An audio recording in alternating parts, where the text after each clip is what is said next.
Took YouTube a minute to find the stream. Going live in a second.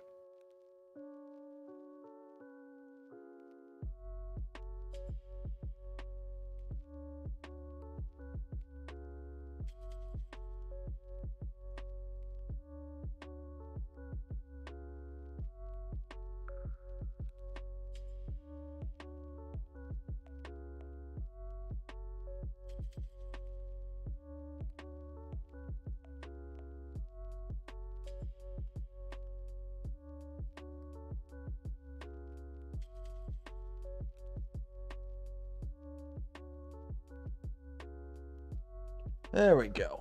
Are we good? We good? We good. Hello, hello, hello. Hello. Actually, I might be sick. I don't know how the stream's gonna go today because my voice yesterday when I finished the stream, my voice was actually scratchy. Normally it's not when I finish the stream. I've gotten pretty proficient at yapping. But like, I don't know. I might be coming down with something, so we'll see how it goes. We'll see how it goes. I'm actually gonna just pivot that this way a bit. But how's everyone doing today? How's everyone doing today? Hope you're having a good day. Hope you're having a good day. Everyone's having a good day. Actually, a little chilly out here. I'm gonna go grab a sweater. It's chilly out here. I'm gonna go grab a sweater. 1 second. Sweater.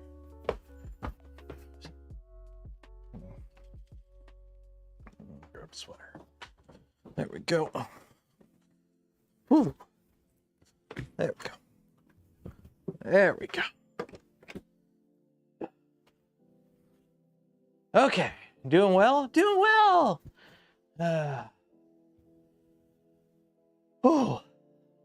Everyone doing good? Hope you all doing good. Hope everyone here is doing great. Look, the PRUSA, the fish. It finished its first ABS print. I did some ABS printing today. Yesterday, we printed the little robot on stream, and then I printed one of the 3D Printing World swords, collapsible swords. That went really well. And then today, I printed this guy. I printed a mini nuke. Price out of PRUSA Core 1 and shipped me a can about 1,600 CAD. Yep, it is what it is. Hopefully they sort out. I mean, let's be honest, it doesn't matter where they make them now. It's gonna be expensive.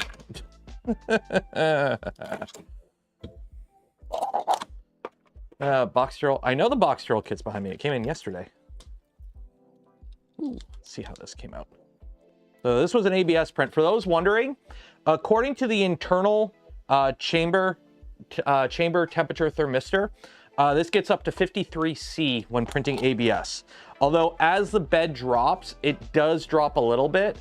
By the end of this print, it was sitting around 48 Celsius chamber temperature. How did the fish joke begin? They had it as a prop. I think they found it in Japan. Like literally they just happened to come across it in Japan and somebody on the team bought it. And they needed a prop for the release video or the announcement video to show that it was magnetic. So they just kind of grabbed the fish and stuck it on. And it just kind of became a meme. So it's just kind of a meme. That became a joke, and now it's kind of a thing. That's pretty much it. How much is an LDO Trident in CAD? I don't know. I haven't actually looked up the price.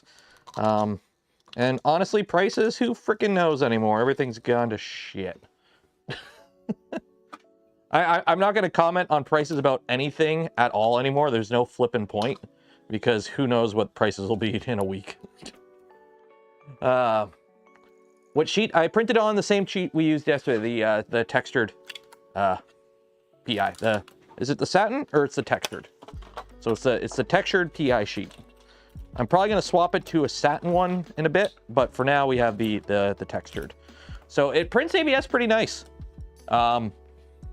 It seems to print ABS pretty nice. Today we're gonna be doing today we're doing a housekeeping day, because I'll be honest, I'm not in a great mood. So we're just going to be doing some organizational stuff, moving some stuff around, making some room for stuff. And, yeah, we'll see how it goes. We'll see how it goes. Yeah. The new branding for the Core 1 sheets. Yeah, it's nice. Where did I put my spatula? Where did I put my spatula? Oh, there it is. That's not it. Where did I put my spatula? Did it fall? How do you lose a spatula? Seriously, how do you lose a spatula? Seriously, how do you lose a shoe? Who throws a shoe? Screw sorting stream. We're not at that point yet. Seriously, I had it. Where did I put it? Is it in here? Oh, I put it in the fish. That's all. What's up with the fish? The fish is the fish. If you need to ask about the fish, you don't need to know about the fish. Simple as that. If you need to know about the fish, you don't need to know about the fish.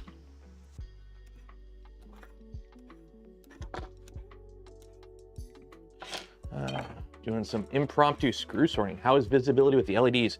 Oh, fine. The actual visibility for the actual visibility is whatchamacallit. The LED is right here. Like this bar is the LED bar. Oh, those float. Yeah, that's right. That makes sense. That makes sense because those are constrained. Yeah, that makes sense. Magnets. Actually, is that supposed to be like that? I think so. Oh, is it kinematic? I think it's kinematic. That one makes sense if it's kinematic. That one makes sense. That one makes sense if it's kinematic. I mean, it printed fine, so I'm assuming it's fine if it prints fine. So let's see, how did this work? How did this work? How does this even go together? So this goes like this. And then this.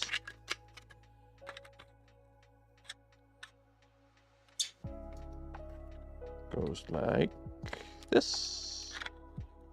I think. Hold. The mini nuke.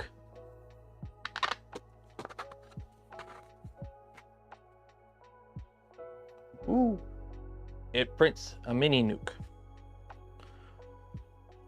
Should clipper it? Tell the guys at Pantheon I'll take that printer since you're sending you a new one. I think they're taking it back. They're swapping it out. Beep boop. Got it before you try it. No. Gotta go. Gotta go. We gotta go fast. I don't know where this goes.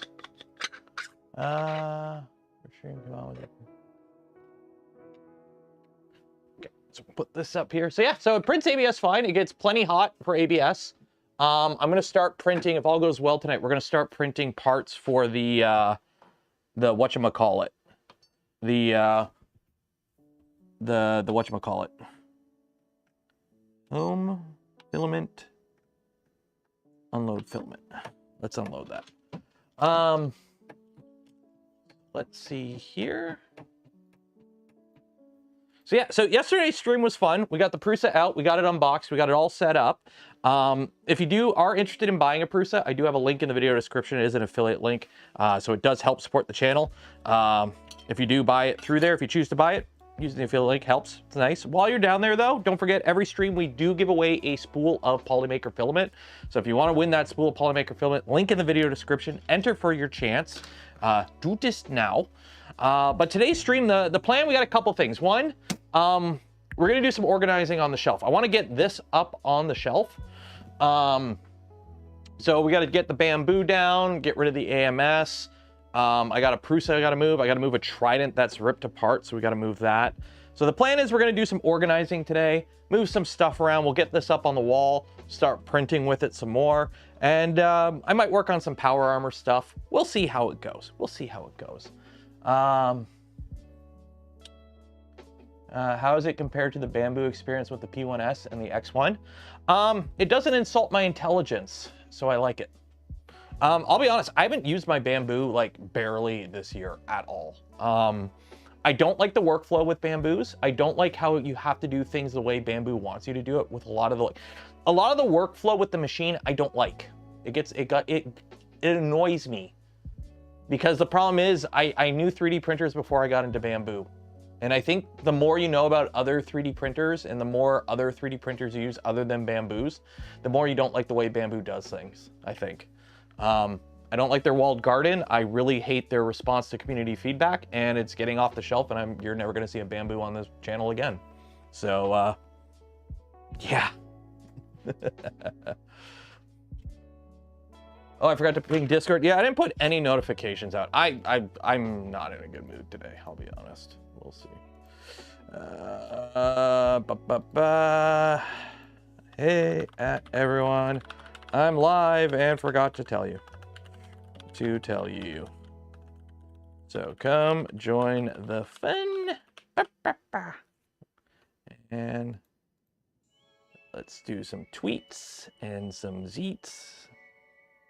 Okay, so let's see here. Tell us how I real feel.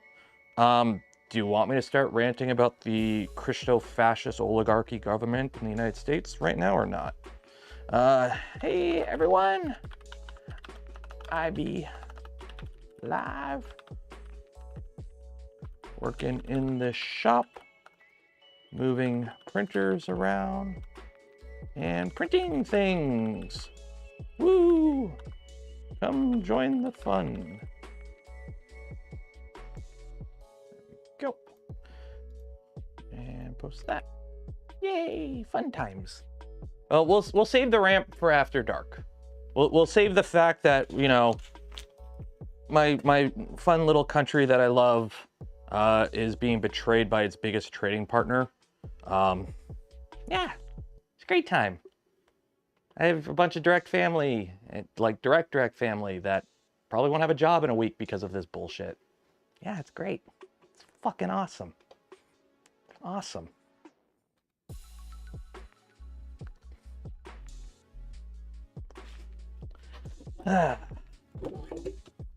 Okay, so let's unload that.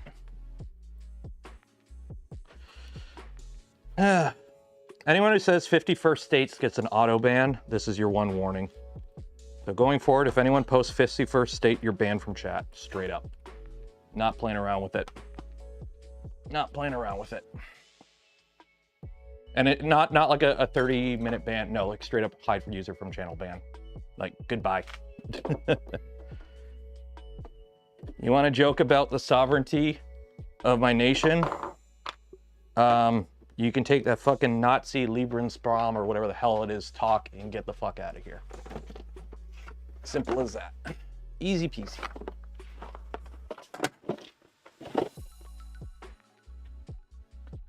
Okay, so the plan is, we've got a bunch of prints here from the resin printer the other day. Fun times. Nothing's going to happen. Yeah, those 25% tariffs that literally will kill the entire auto industry in a week and put several of my family members, including very direct family members, out of the job. They've already been warned. Yeah, nothing's gonna happen. Yeah, nothing's gonna happen. Nothing's gonna happen. Anyways, saving all that for later. That was your one warning. Let's do printer shit for a bit. Let's do printer shit for a bit. And if you try to defend that shit, just leave. No, we're gonna save it for later. We're gonna save it for later. Save it for later. I got some rum. I got some rum. I've got my scientific gloop mug, and I got some Coke Zeros. So we're saving that for later. Let's get back to printing. Well, we're just moving stuff around right now. So, do I have the music going? Yeah. Miss the resin. How is it? I haven't used it for a couple days because I did all the printing with it while it was on the shelf or on the bench here. And then I moved it off the bench to do the PRUSA stuff. And I also filmed the video that came out today. So I haven't actually printed with it in a couple days. I basically only have these prints, but if you want to know how the quality is on it, here is loader 4 from Armored Core 6.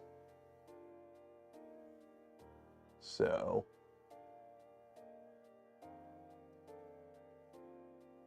that's nice. That came out really nice. So yeah, I'm happy with it. But here's the thing with resin for me. This is how I do resin printing. Company sends me a resin printer.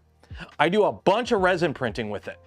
And then I get annoyed with resin printing and the absolute mess that resin printing is. And I stop resin printing until another company sends me a resin printer. So that's kind of how it works with me with resin printing. I'm hoping to actually keep this one in service though, because a bunch of the projects I want to do over on the channel over the next little bit, I want to do stuff with resin. I don't want to use like, I want a resin printer. Part of the reason like that helmet took so long is because it's all FDM, and post-processing small FDM prints is annoying. So yeah. How do I like the Core 1? I'm really liking it so far. Are you ready for my super simple Core 1 review, which I believe right now nobody's done a proper Core 1 review yet. Nobody's had the printer long enough to do a proper review. You ready? It's a Mark IV but betterer. If the Mark IV you think is a good printer, this is a Mark IV but betterer. It does everything the Mark IV does, but betterer.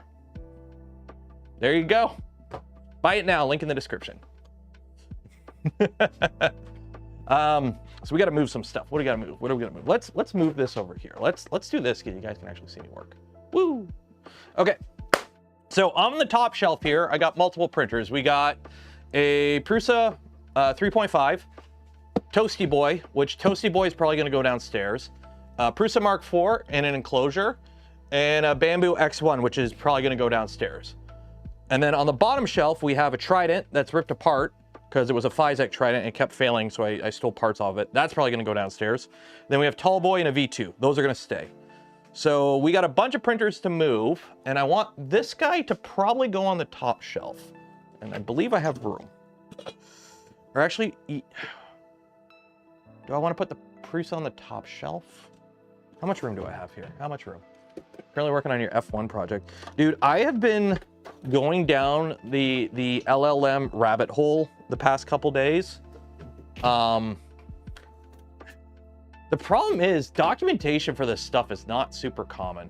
It's you can tell it's a very new thing, and the only people really playing with it are nerds, because of just how it's like I hope you know how to use GitHub. It's not as bad if you just want to dive in and get your feet wet like I did. But now I'm like, okay, what if I want to train my own model? What if I want a model specifically for interacting with? Because the end goal is to have an AI assistant on the stream. I want a shop robot that I can chat with during the stream and can, like, when I go inside, I could tell it to keep you guys entertained with jokes and shit. Like I kind of want to make a fun little sidekick project, right? We can make a 3D printed face that talks and shit. Like it's a fun idea I'm working on, but it's like, how do I go about doing all this? And it's like, oh my God, the research. Like, I don't know what's going on here. Am I gonna sell the Bambu? I'm gonna keep it just to keep it, but I'm not gonna promote it at all. Their business practices, I believe, are very anti-consumer, and I don't have faith in promoting it anymore. Like, I'll be honest and probably still tell people to buy an A1 because it's, really good value. The moment you tell me you need something more than a starter printer, I'm gonna not recommend it. But it is what it is. I got the box turtle. Max headroom. I understood that reference, but I don't want to do max headroom. The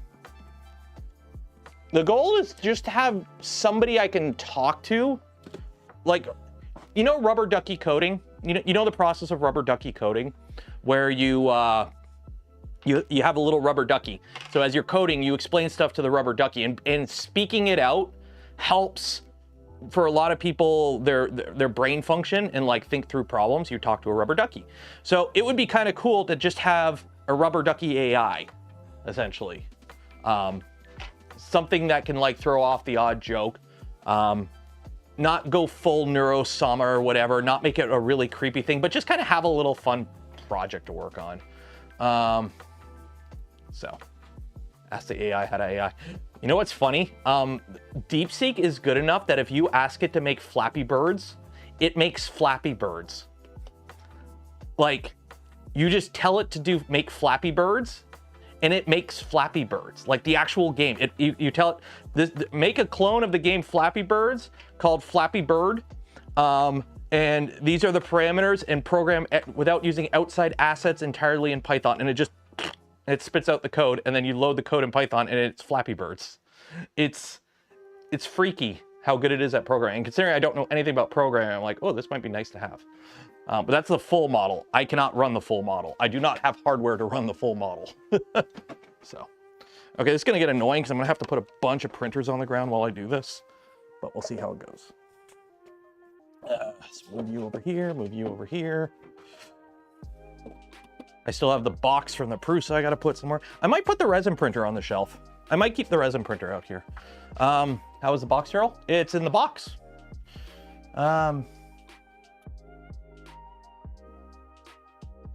You should do kit. Well, here's the thing. I wouldn't want it to base it off. Humans are very, how do I word this? Humans are very animalistic brain. We love our pattern recognition. We like to project traits onto things because stupid monkey brain with lizard part in the back go, oh, it looks like a face, it's cute. Actually, I'll call you Bob. And I don't want to do that. I kind of want to just keep it not humanized because it's not a human. And I think it's weird to humanize things that aren't humans, but we'll see how it goes.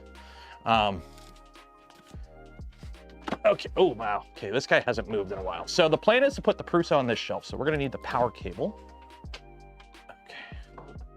So don't lose that power cable. This guy doesn't have filament in it. Okay, so that's good. Oh, this is heavy printer. Toasty is heavy. Actually, it's not too heavy. Don't drop the printer. Don't drop the printer.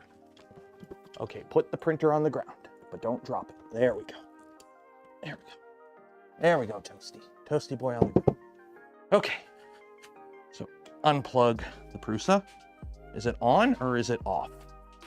It is on. So one thing, I've already modded my PRUSA Core 1. I've already modded the PRUSA Core 1. I know.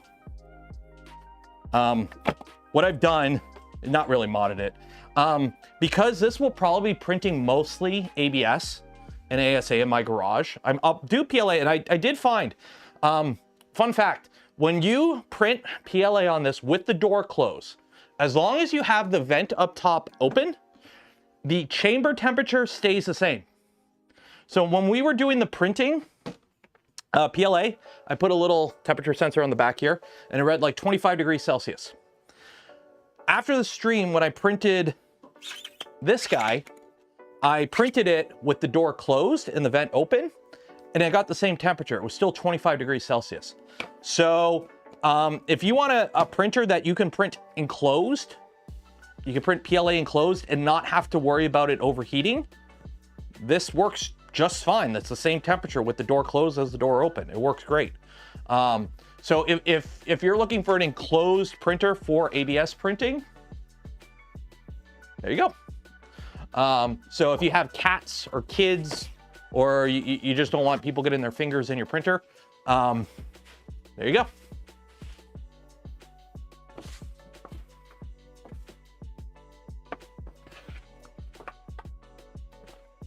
What about overhangs? Do I have a print with overhangs?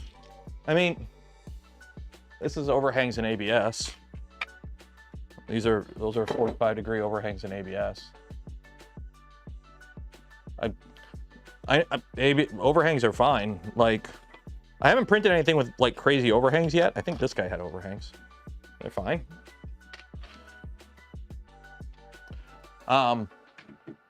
Why? Is there concern about overhangs? I mean, it's got the same, it should be the same performance as a Mark IV. It's the same tool head. You should have the exact same performance as a Mark IV, really.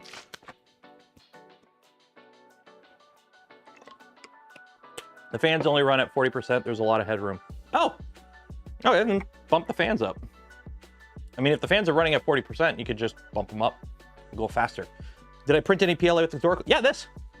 I printed this, the 3D Print World collapsing sword, in PLA with the door closed, and according to the chamber temperature sensor, I had the exact same chamber temperature with the door closed, the door open, printing PLA. So it's fine. I know I'm not in frame because I moved the camera, sorry. I'm so used to standing there and being in frame. Yeah, it's a collapsible blade. You gotta like manually collapse it, but whew. Yeah, just collapsing blade katana.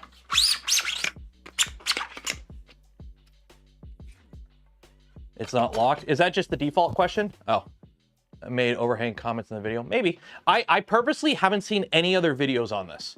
I've purposely been avoiding videos on this. And yes, for those wondering, this bottom panel is magnetic. So that way, if you're moving the printer, you don't break the screen.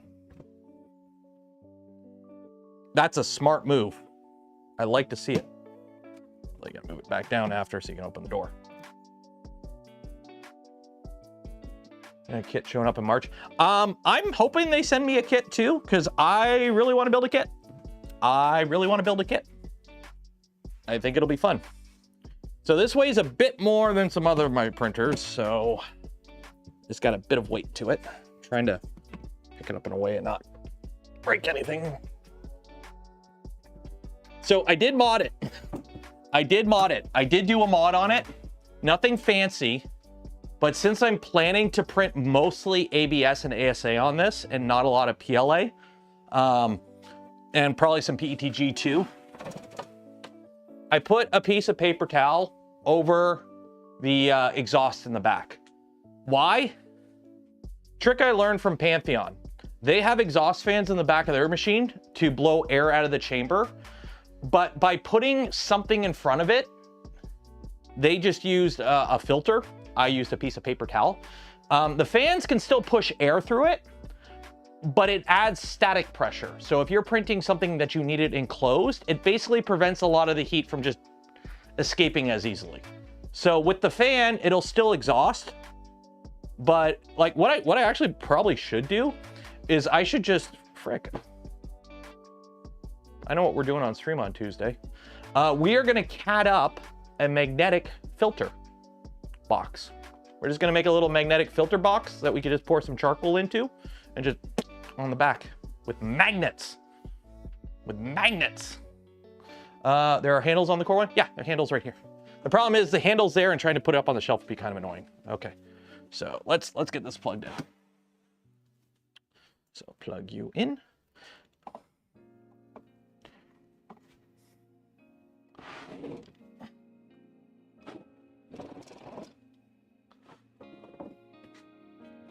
There we go. So if you're wondering how big it is compared to a Mark IV in an enclosure, there you go. Mark IV in enclosure, Core 1. So I can cut an N95. I have a ton of N95. Actually, I probably should have just put an N95 mask over it. It made a little jingle. It said hello.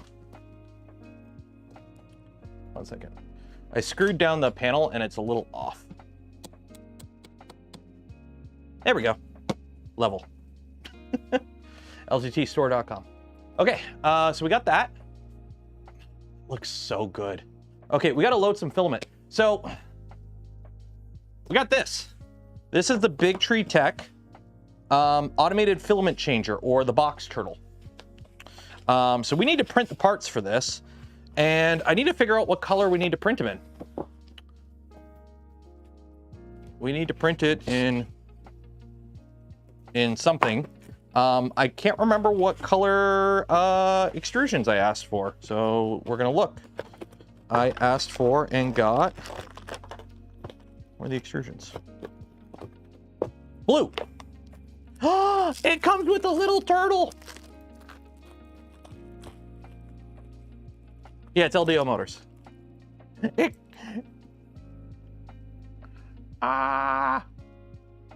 comes with a little turtle keychain. It's so cute. Focus, focus. Look how happy he is.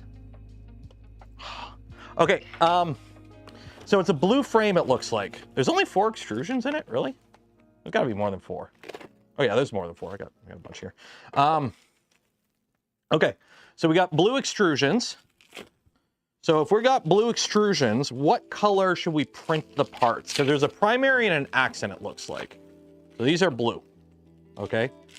So it's blue extrusions. What color should we print these parts in? The extrusions are blue. What color should we print the parts in? PRUSA fish is still better. Well, it's a fish. Can't beat the fish. What color are we going to print these in? Purple?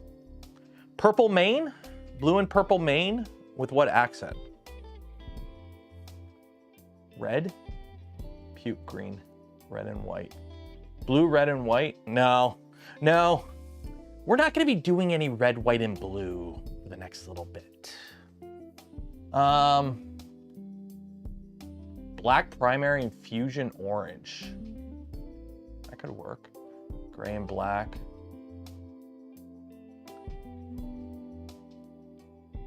TMNT colors. Well, the extrusions are blue. TMNT colors are like orange and green. Galaxy black. Do I have? I have a bunch of LDO filament downstairs. I've got purple. I've got the LDO purple here. And I have the LDO green. So I got the LDO green and the LDO purple here. What's going on? We're trying to figure out what color to print the box turtle parts in. We can't do TMNT colors because it's a blue frame. Unless you want green and blue, green, and orange.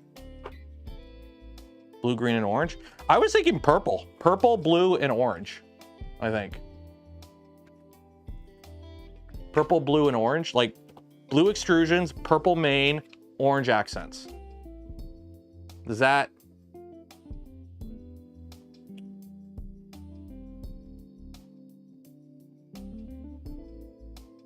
Go to the site. Do they have a site for choosing the colors? If they have a site for choosing the colors, can you link it? If you have a site for choosing the colors, link it.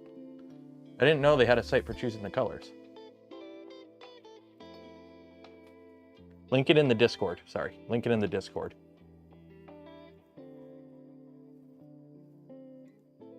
Filament through Sparta 3D is using Amazon. Yeah. Sparta 3D makes good stuff. Camo. Well, I do have camo orange. I'm just trying to think. So if we go, let's see. If we go this blue with purple and then orange, would that work? The manual lets you set colors. Really? I haven't looked at any documentation for this at all. Let's see here. Box turtle LDO kit. Is there LDO motion?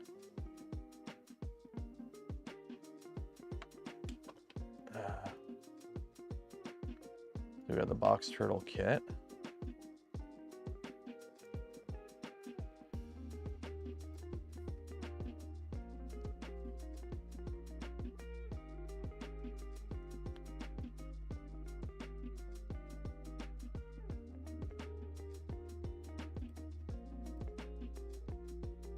Black and darker black.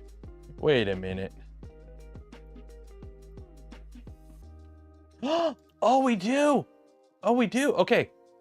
So what color is our frame? Our frame is about, we'll go with that. With that color for the frame. Okay. So let's go to the end. Let's go. Okay, there we go. Okay. Go right to the end because it should have an assembled one. I'm hoping. There we go. Okay. So we go primary color if we do purple. Let's see, purple. Okay. And then orange.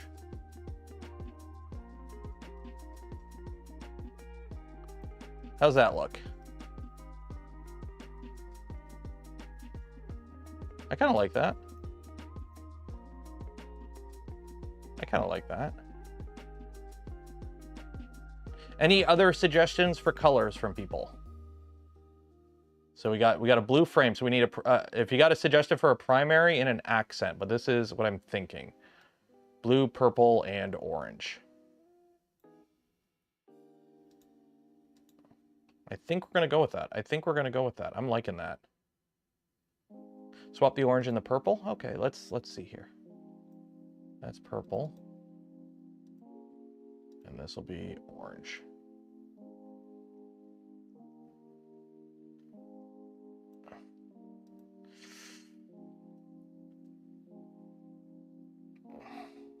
How's that? I mean, we could just do black. Ooh, actually, I kind of like that. I kind of like that. I'm actually kind of liking the black with purple accents and a blue frame.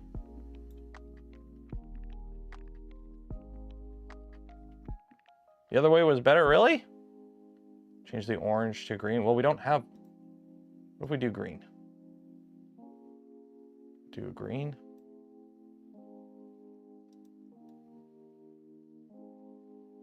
There you go. Yeah. Oh, shoot. Do I have a really long delay on the stream today? 1 second. Did I change? Oh, dang it. I screwed up. I'm used to like a 6-second latency.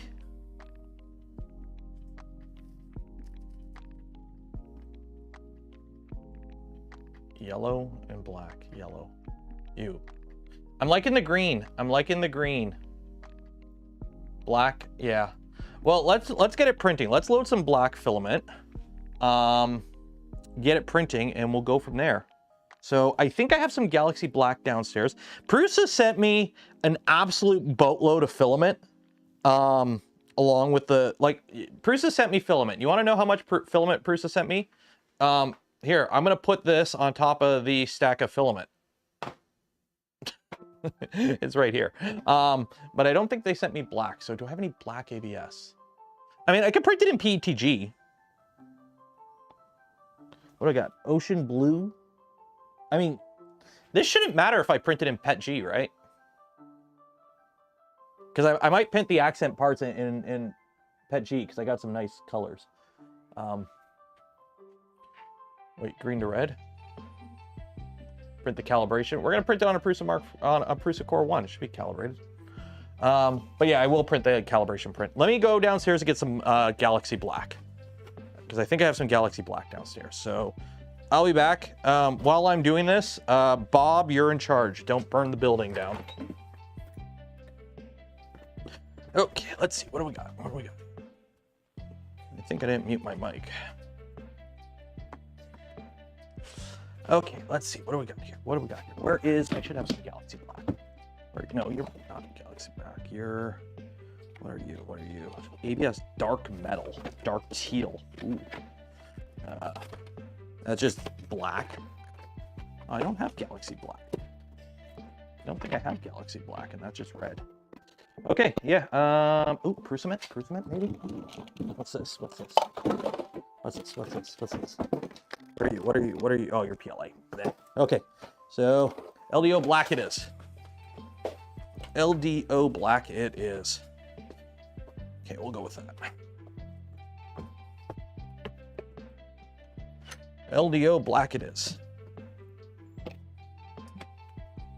Okay. Ooh, I'm back.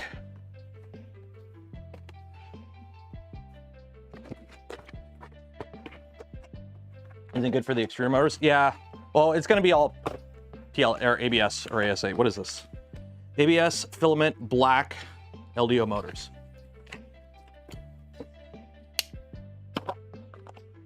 And then don't forget, while I'm loading this up here, if you haven't entered yet, every stream we do give away a spool of filament from Polymaker.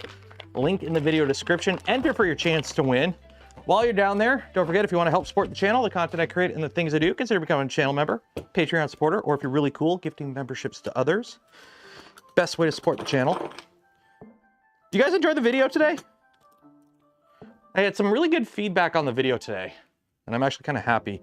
It didn't do like a 1 out of 1, but it did pretty good as far as videos go that I do on my channel. So I'm kind of happy with that, because I had some really good feedback on it. Most people seem to like that, the format, so I'm kind of happy there. By the way, this simple thing that the PRUSA does, and the fact that the Bambu doesn't do it, or a lot of printers don't do it, the fact that when you push the filament in, it just starts loading it automatically. You don't have to like go into the menu and tell it to load. It's like, I wish more printers did that.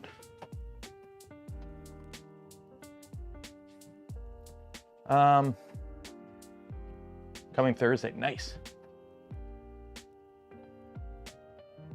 Bodhi, is print impossible to print without a brim? I printed one without a brim.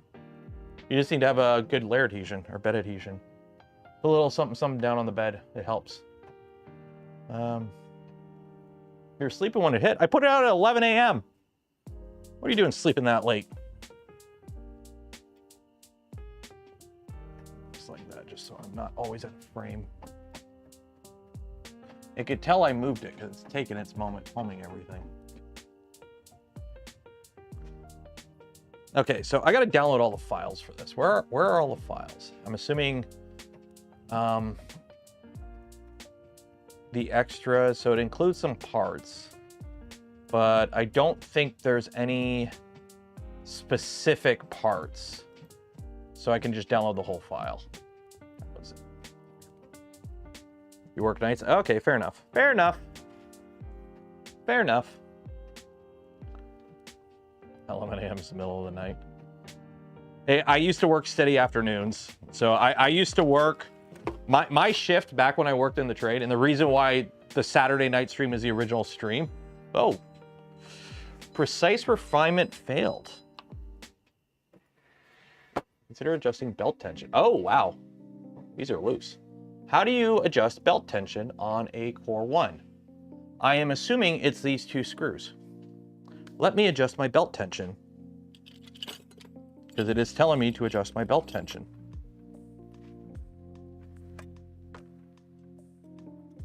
Let me find the right size Allen key.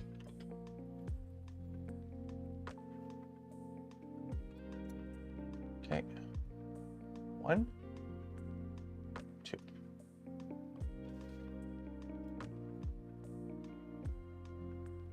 One, 2. Okay. Filament, load filament.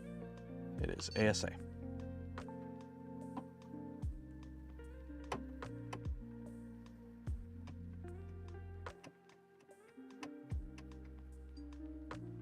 Okay, much better. That probably explains why it took so long to home yesterday. The belts just need to be snugged up a little bit. So. But yeah, when I used to work steady afternoons at a tool shop, I was an afternoon shift supervisor. I came into work at like 3:30 and I worked till like 1 a.m. That was like my normal shift. So 3:30 in the afternoon to 1 a.m. Does the Core 1 come with the MMU, or is that, oh, it's a separate purchase.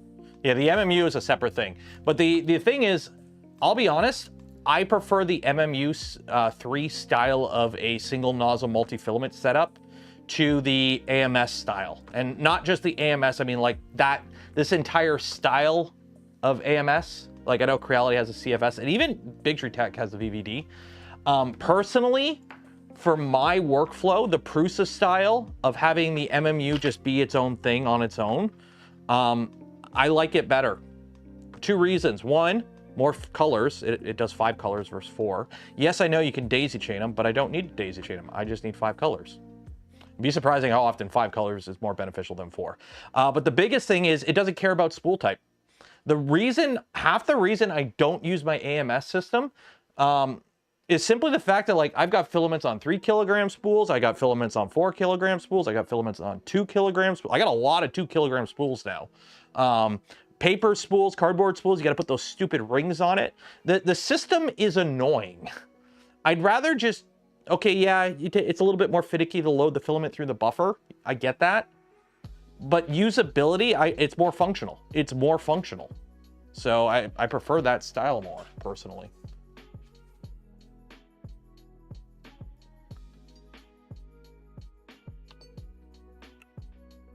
Okay, there we go.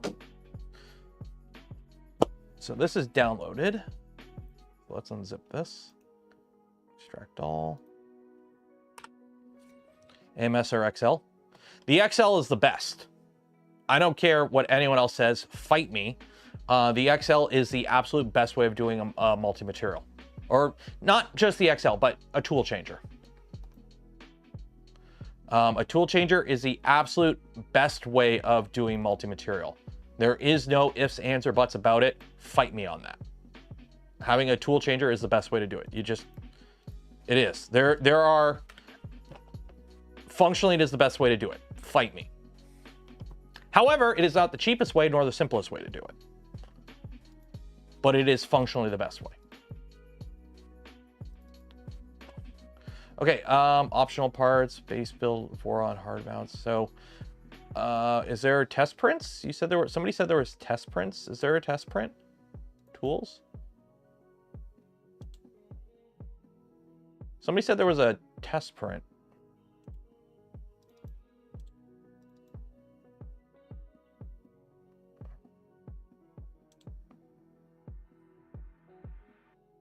I don't see anything. Base build, okay. Tray times 4. It doesn't fit. I mean, it does. I can just rotate it.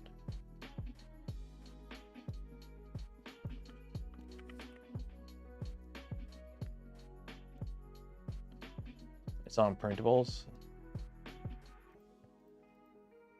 Printables. All right, so it's just box turtle.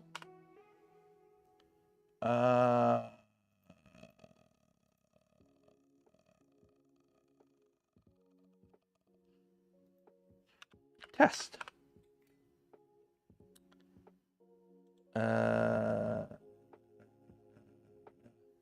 Anyone got a link to it? Anyone got a link to it?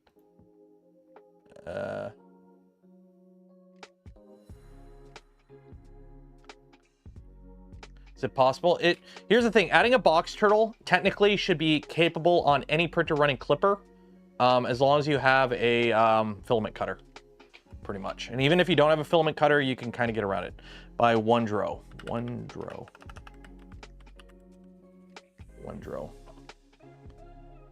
Oh, calibration fidget. Okay. How many parts is it? I guess we just download all of them.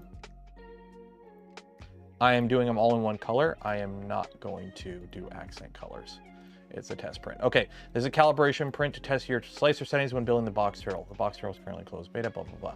Box turtle, okay, so 4 perimeters, 4 top, 4 bottom, 20% gyroid.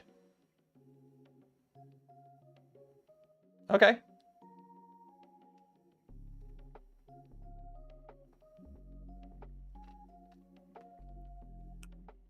Okay. So there we go.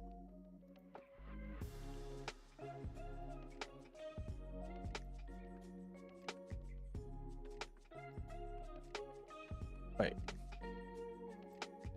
Oh, downloads. Downloads. There it is. Okay. Okay, so we open that. Range. Okay, so we are on the 0.2 speed modified. So let's discard this and start over. So we got PRUSA ASA. Core 1 modified. Okay. Oh, wow. They got a link to printables and PRUSA slicer now. Nice. Okay. So let's do this. So we got 4 walls. I do 5 top, 5 bottom. I don't care. Infill, it's like 20% gyroid.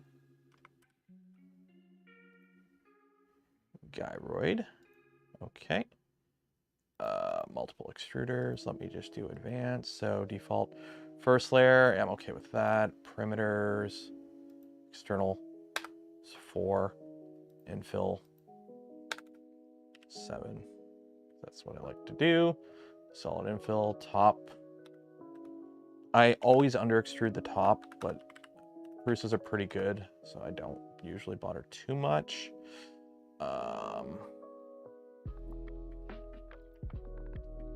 Okay. Oh, filaments. Let's see here. So idle temperature 130C. Ooh, that toasty. 265 at the nozzle, 110 on the bed. Min temp, I just set the 40 for now because it takes quite a while for it to. I will say the chamber does get pretty warm. It to 50. It does get above 50, but it doesn't really jump to 50. So yeah. RRF support is coming. The electronics are compatible, just taking some time for 6 RF guys. Nice. Okay, so we got that. There's built-in support, I believe. Yeah, okay. So this is those test parts. Send to connect. Or 1. Confirm. There we go. A head that does post-machining on deliberately extruded parts. I'm not a huge fan of those. I'll be honest. I personally am not a fan of machines that poop where they eat. The whole have a 3D printer, like have an additive and subtractive manufacturing machine in the same machine. I don't like that idea, personally. I don't think it's worth it. I think what you save in terms of making the setup a little bit easier, because you don't have to like reset up your project and re-pick it up and whatnot. You can just, you know, print it where it's at and then machine it where it's at and hope it didn't move. Personally, I'm not a huge fan of that because it makes a mess in the machine. It's pooping where it eats. I'm not a fan of machines that poop where they eat. So.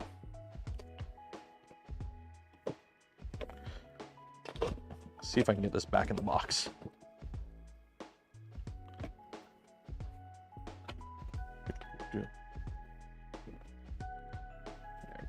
There we go.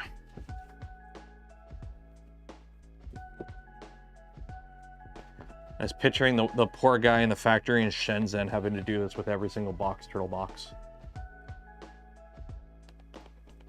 There we go.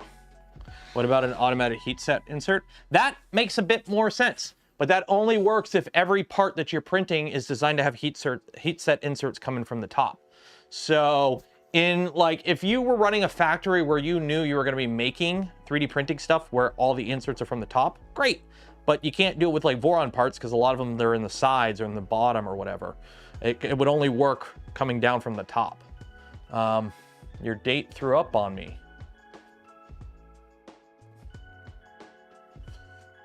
Leftovers.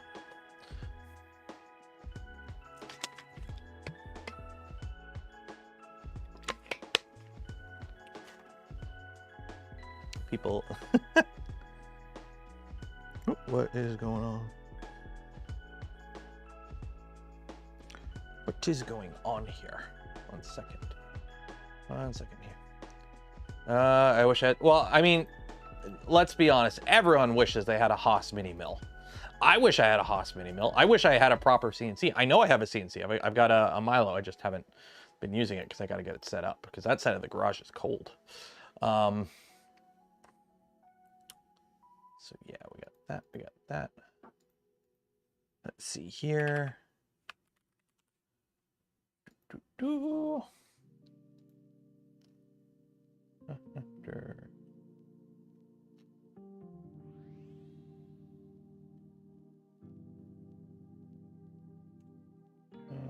Still waiting.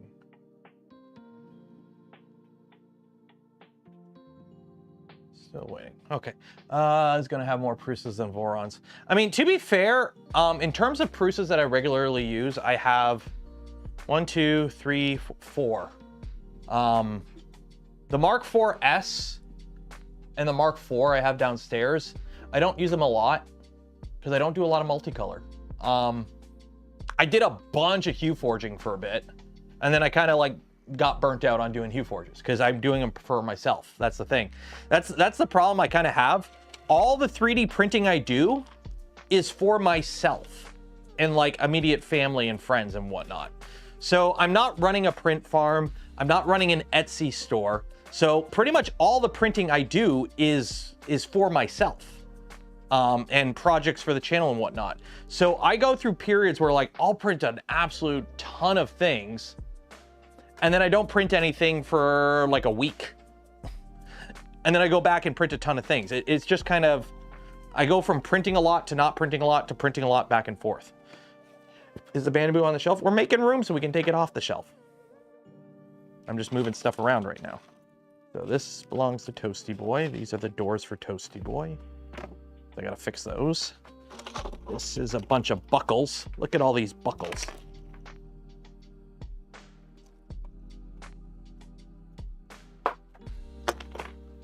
Use your Mini Plus a lot for rapid prototyping. Yeah, like if I was doing that stuff, I'd be using my V0. Yeah, so like right now it's waiting for the chamber temperature to reach 40°C and it's 29 right now. So if you start a timer right now, whenever this starts printing, that's how long it takes to go up 10 degrees Celsius. Bin the Bambu. I'm not gonna bin it simply for the fact that people who bin stuff, throw out stuff, or like destroy it on camera, I view that as just internet point wanking. It's pointless. It doesn't solve anything. It's just performance art. I will do what I do with printers I don't like. I will put it in a room downstairs and forget about it until I give it away at some point in the future. Get permission from security. Well, you ready for the best part? You can't be kicked out of the Bambu affiliate program if you never signed up for it in the first place.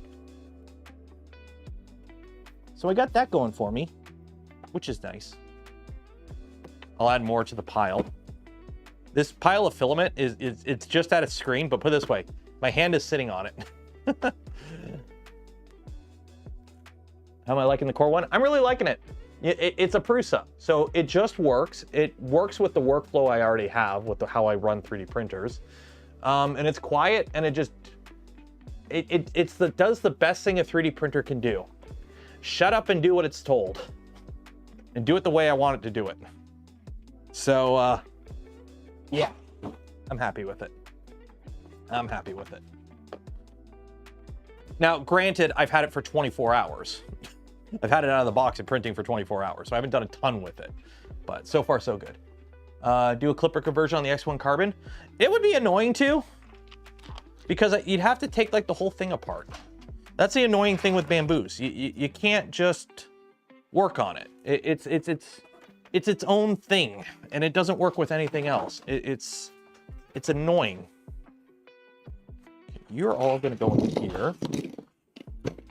I'm gonna put you over here, because you're all stuff that I'm gonna need for the power armor. Actually, no. I'm running out of room again. I made a bunch of room, and now I don't have room. Moving to 5 kilogram spools for black ASA. If I used to do that. When I used to do printed forward, I would buy the big spools. If I ever got myself in a position where I was doing print farm stuff, or I knew I would just be printing, like, it's like the VZBot is hooked up with a 3 kilogram spool of ASA. Like, I have these big chunky spools. When I get spools of Polymaker, these are what I get. I get like 5 or 6 of these at a time, because you just don't have to worry about it. You just load it up and off you go. So, like, that's very nice to have that ability, is just load and go, and you don't have to like, oh no, I'm running low on filament. You don't have to worry about it. How do we have 400 people in here on a Saturday night? Who are you people? What are you all doing here? Like, I know the world's a depressing place right now, but this is how you're avoiding it? Being here? I mean, hi. Subscribe if you're not subscribed. Ring the bell. Normally the stream we get like under 300 people. Are you all new people? Are you new? Are you new? Hi. Hi. I'm depressed to do anything. Oh, don't worry. I'm bringing out the alcohol later for After Dark. Don't you worry. We're all in this together. Wait, no rubber ducks? I got rubber duckies.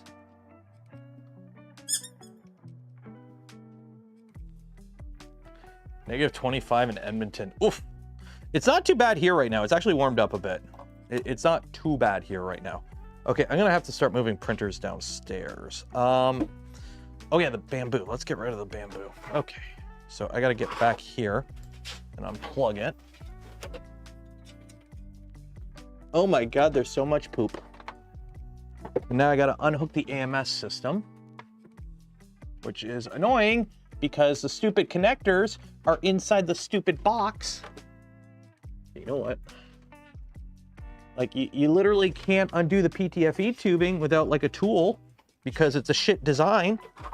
Let's put the clips for it inside the box. So when you need to unhook it, you have to like reach in there with a screwdriver and poke at it like a Neanderthal.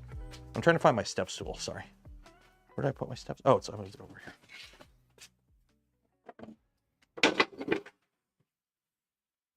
Okay.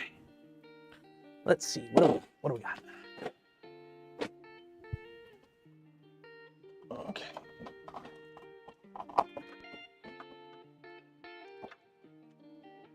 Oh, come on, unhook, you stupid piece of junk.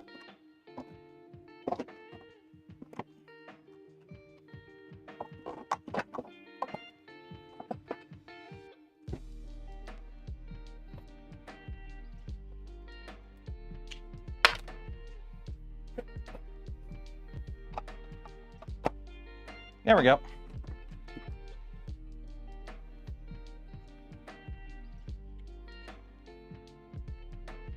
I cannot put my blade away until it draws blood. The bread knife. What am I catching on? Am I catching on something? No? Okay, so let's get you out of here. Come on. Let's not do a positron. Take the top panel off.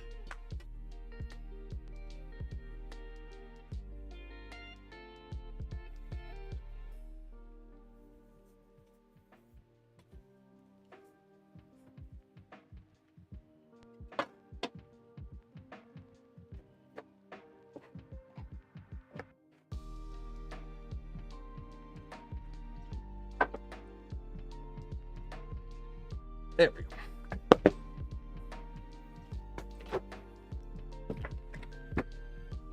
Good God, I haven't looked at this thing in so long. It smells like burnt electronics. Oh, the poop. Actually, there's not that much poop back here. Oops, I dropped it. Oh no! Oh no! Anyone know how big a anyone know the width dimensions of a box turtle? How wide is a box turtle? Because we're gonna be putting a box turtle there. I want to put the box turtle there. Does anyone know the width dimension of a box turtle? Is it on the website? LDO Motors box turtle. How big is the box turtle?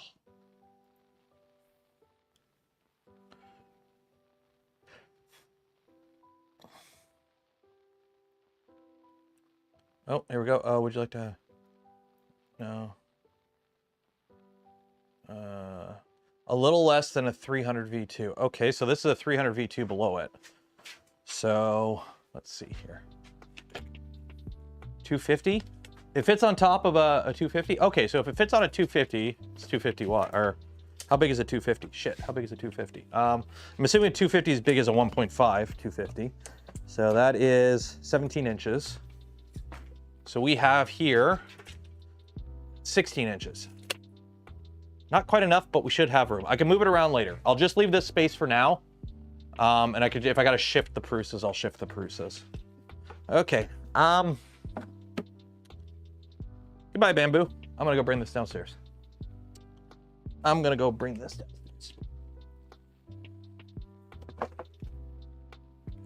Once I get these stupid cables off. Yeah, the fact that they like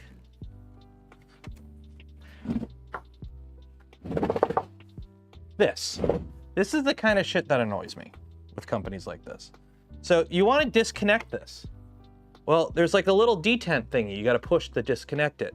So instead of it plugging in this way and having the little detent thing on the outside, it's this way.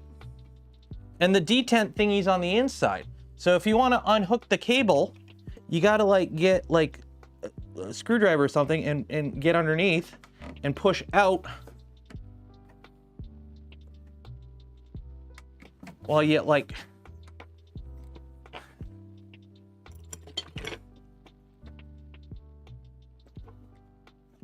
Come on. There we go. And then same with the PTFE tube. You gotta like push into that to release it. Like, you guys made the thing. You could have made it not shit. Like, it's stuff like that this over the entire machine makes this a very annoying machine for me. That's kind of my thing with Bambu. It's so much dumb little stuff like this over the whole machine just adds, each one on its own is not really anything big, but the sum of it all makes it annoying. So, is it filled with poop? It's filled with poop. Okay, to the basement you go.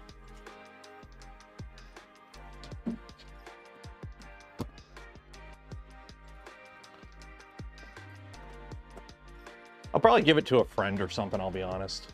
It's got X1 Plus on it and whatnot. Just tell them never to connect it to the internet.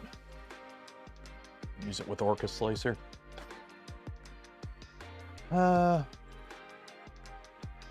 Call support. No, what you gotta do, you gotta ask your Raspberry Pi. Gotta ask your Raspberry Pi. Okay, I'm gonna go bring this downstairs and then I'll be back. So actually, before I do that, I'm gonna bring the PRUSA downstairs. I'm gonna bring some of these downstairs because I gotta move this downstairs too. So let's bring this guy downstairs. So let's go. Woo!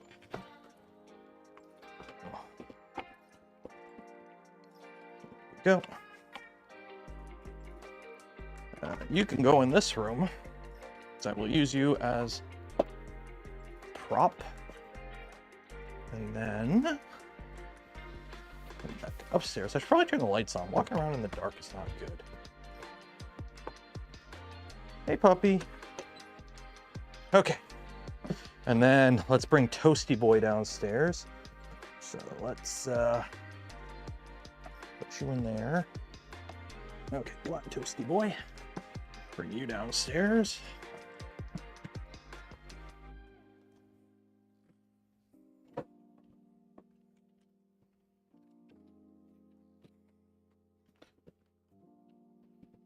Okay. It's dark. There we go. Loud noises. Loud noises. Loud noises. Oh, that green one's gonna go great. There we go. There we go.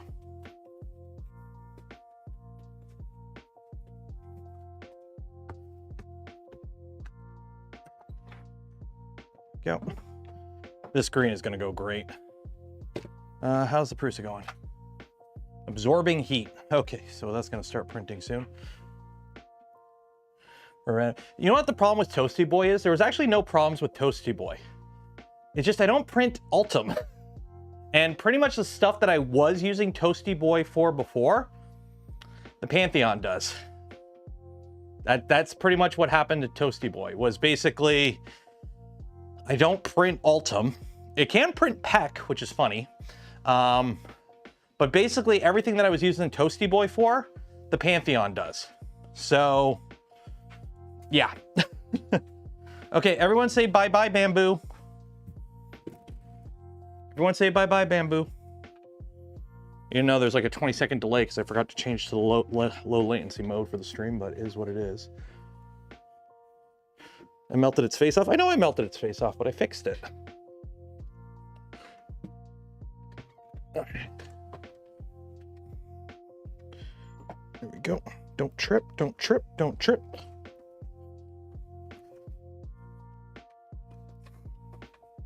Okay.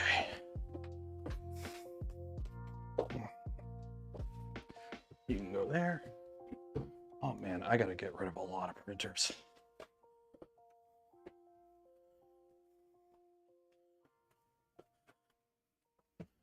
Okay.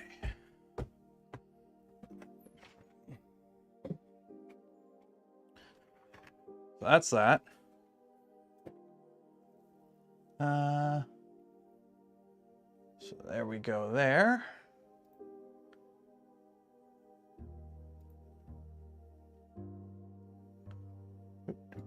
Let's see what's going on here. I'm trying to see what's going on here. You pulled apart trying to turn it on because you didn't know. No, that was one of the cheaty machines. That was one of the cheaty machines that I did that.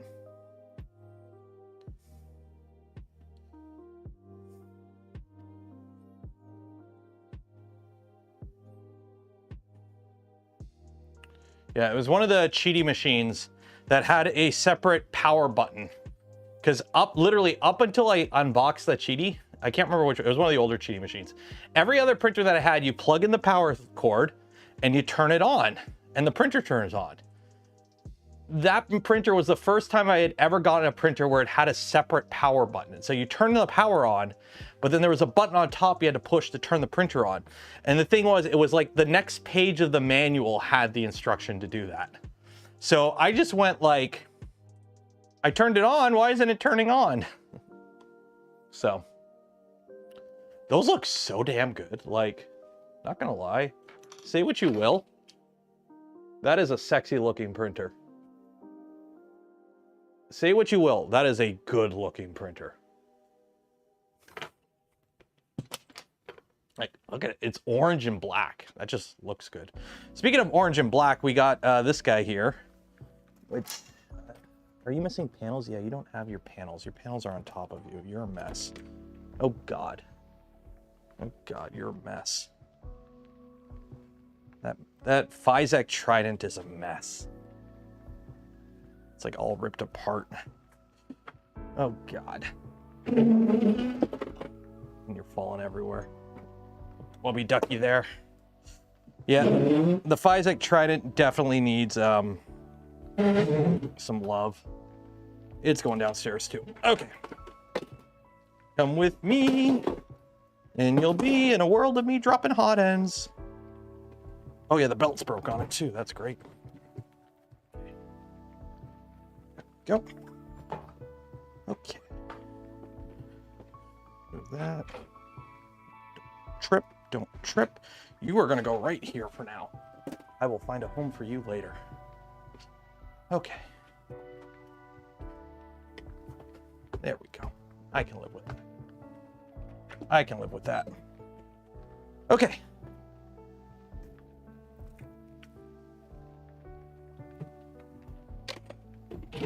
Raffle it for shots. I mean, I could. Problem is, where I don't live in, if I lived in an area that was where more people were, I would do like a giveaway thing or something with them. Problem is, I live in the bottom of Ontario. So like the local population ain't that big. And well, I think I have some local fans, not a lot. Am I liking the core one? I'm liking it. Your Physek V0 has been divested of all Physek electronics. That's pretty much what happened to that one. I stopped using it because I kept having problems with it. Like, I would just have stuff fail on it. And enough was happening where it got to the point where I'm like, I can't rely on it.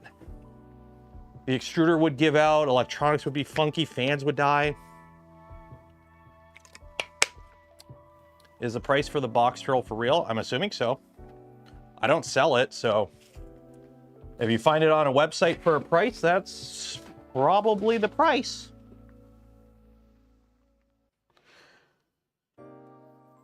Am I going to be able to switch filament on the way to Core 1? Yes, the Core 1 has filament here on the side, so I can get at it, and this whole area is open. I don't know what I'm going to put there, but if I put anything there, it will be something small. Because I have the whole top of the shelf free, too, to put stuff, so I've got room. So now I'm going to put the Elegoo here. I'm going to try and put the Elegoo here. I could probably actually put it here. No, I'm going to put it on the bottom shelf. I'm going to put the Elegoo on the bottom shelf here. Okay. Now the fun part. Move a resin printer while it's full of resin. And try not to spill resin everywhere. There we go. Okay. Did I spill resin everywhere? Woo, that was close. That was a little close. That was a little close. Ooh, that could have been bad. But alas, we are good. We are good. Okay. Hopefully this is long enough.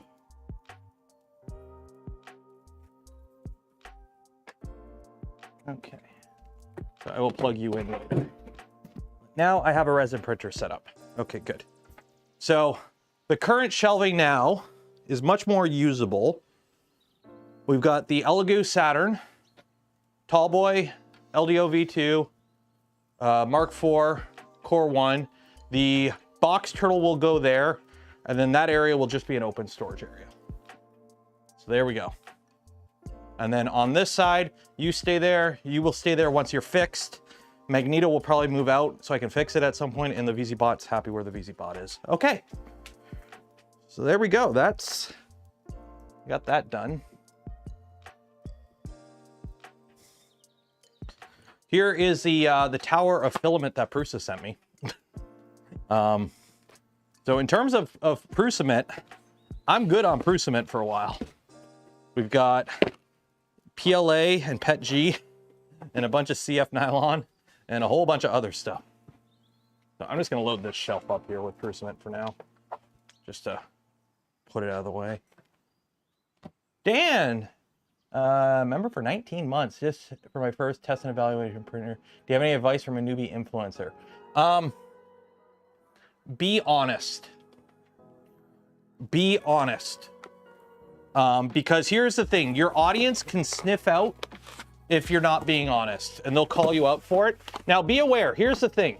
No matter what you do, people will call you a shill. No matter what you do, people will call you a shill.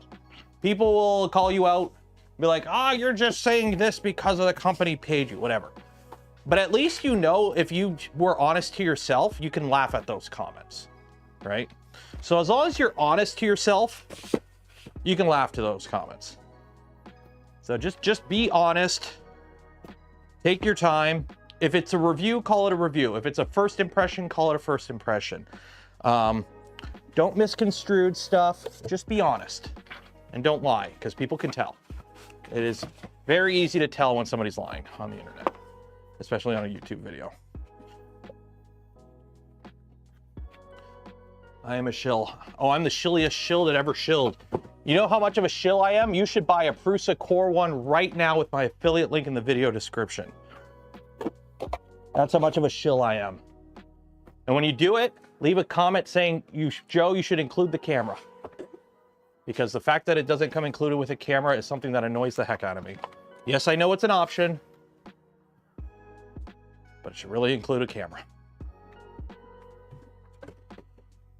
Thing is, they could include the camera. The price would just go up 20 bucks. And then it wouldn't be a nice $11.99 or $9.49. It'd be $12.29 or whatever. So that's probably why they don't include the camera, just because it works better that way. Actually, I'll probably put a filament dryer over here. Probably move the filament dryer and put the filament dryer here.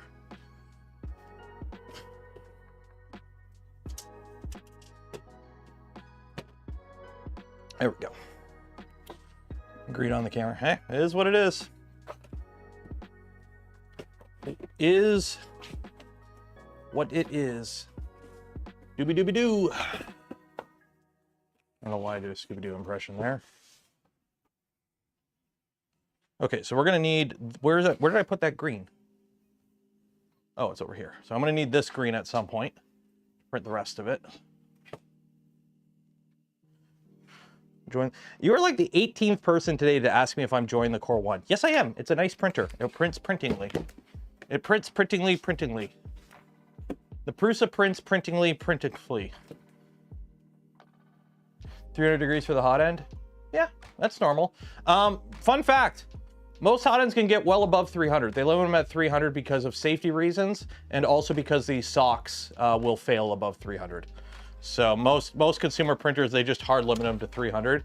But believe me, you let that thing go and you turn off thermal runaway, they'll get much hotter than 300. It's just more of a safety limit and a to ensure that, you know, your sock doesn't catch fire. Am I enjoying the Core 1? Am I gonna have to start a drinking game? Am I gonna have to start a Core 1 drinking game?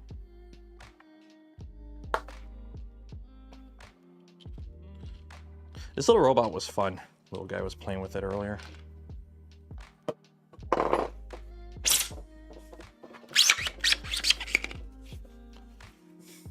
It's 4:20 a.m. here, gotta go sleep. Ah, yes, 4:20 a.m., gotta go sleep. Yes, sure. Sure. Oh, did Trudeau announce? Let's see. That's what I've been waiting on, to see what the retaliatory tariffs are. I know the US slapped tariffs on us. I'm just wondering what our retaliatory tariffs are. Did the camera work out? Yep, we got the camera working. 1 second here. PRUSA Connect. Yep, camera works. It is a very low frame rate camera, and it seems to be stuck in low light mode, so it's infrared. But like, it's fine. Like the camera quality is actually really good. It's actually like a really good quality camera. It's just the frame rate is very slow. It's like 1 frame every 10 seconds. But here's the thing. You want to know how I use my camera on a printer? You ready? This is how I use my camera on the printer. Dum-de-dum, I'm browsing the internet. Oh, I wonder how my print's going. Okay, we're not making spaghetti. Dum-de-dum, browsing the internet. That's how I use a camera on a printer. I'm not using it for time lapses or anything like that. I'm just using it to make sure I'm not making spaghetti. If it can do that, that's all it needs to do. Anything beyond that is just extra, in my opinion. So why can some printers get to 350 without catching fire like that? Just out of curiosity. I don't know. Do they include a rubber sock? Different socks, different materials, different retaining methods? I don't know. I'll be honest, there's really not a lot of materials that you need to print that are between 300 and 350. Like, even this guy. I think like its highest nozzle temperature is like 310, and it prints fine at 300. Like, it's mostly a safety factor thing.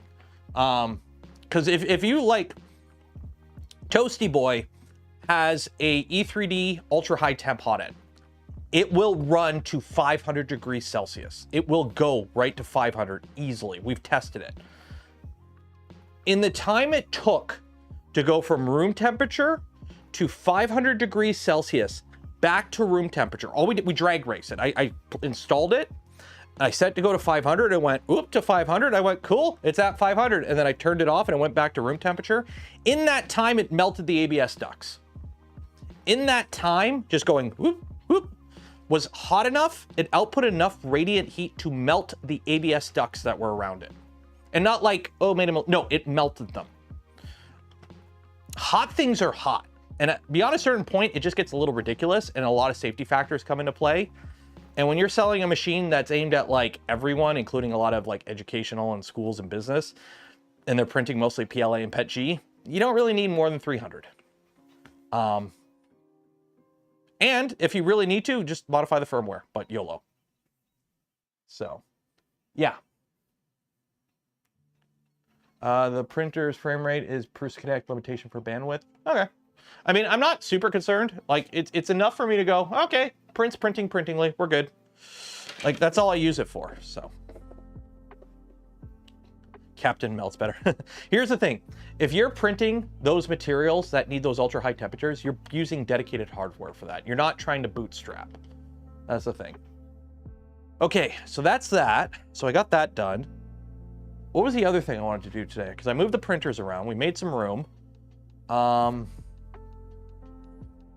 I want to mess around with the boots? I got some new material for the boots, for the power armor boots. Let me grab one of them. This boot. So I got the boot here. Okay. So I'm working on, wow, it's a little big, eh? It takes up the whole frame. So I got the one boot, and let me grab the left thigh. And here's the thigh armor. So I got the thigh armor made. So the thing is, which one is the front? No, other way around. This is the other one. So let's walk through my train of thought together, right? It's easier when I have people to yap with. This is why I need an AI. So here's the boot, here's the thigh guard, okay? So this goes up here, okay? So the problem is, this is the problem, is this. You can ski my skinny leg in here. This is the problem. You could see my skinny leg, okay, through that gap. What do I mean through that gap? Pull up the server, 1 second here. Network, 3D, import, power armor build, boots, leg test walk. Come on. Load. Okay, so this is a test of the legs of the power. Mute it because you don't need to hear me. So, does it look heavy? Oh yeah, the boots are like 4 kilograms each. So you could see this. I don't like this. I don't like this. Okay. You could see me in it. I don't like that. Same in the front. I'm gonna have more webbing so it doesn't float as much. It should be a little bit more constrained. So the bottoms don't float as much. I need to put foam in and whatnot, so we might do that today. But essentially, I don't like the fact that you could see me through the panel gaps.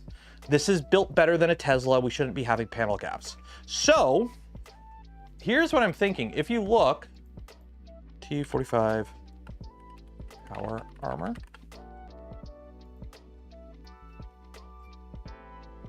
So let's see if I got, yeah, here we go. Okay, this will work. So if you look at the power armor, you have this to fill the gaps. You have this, like, I don't know what the material name for it, but you can see here, you got this like corrugated look here. So I went a little shopping. I do a little shopping. And I bought this.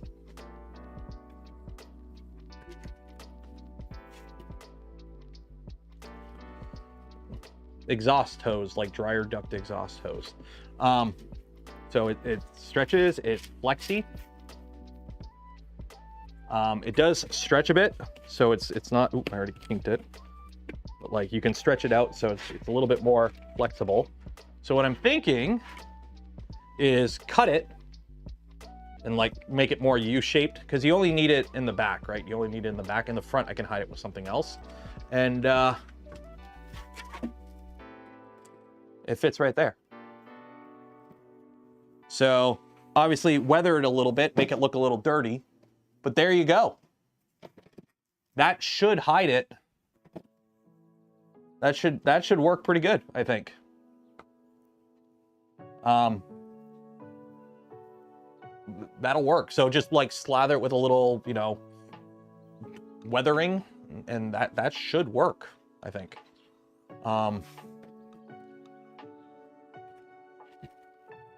Because it stretches quite a bit. It's metal. It's metal. It's thin aluminum.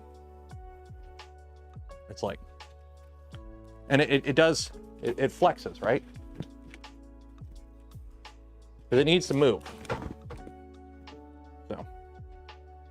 So that should work. I don't think I'm going to do it on the stream today. I also got to do like a whole bunch of other stuff because I got like spray foam in here I got to clean up. And then the problem is rubber. I'm using neoprene. I bought a bunch of neoprene rubber for a bunch of stuff. The problem is, what sticks, what glue do you use with neoprene?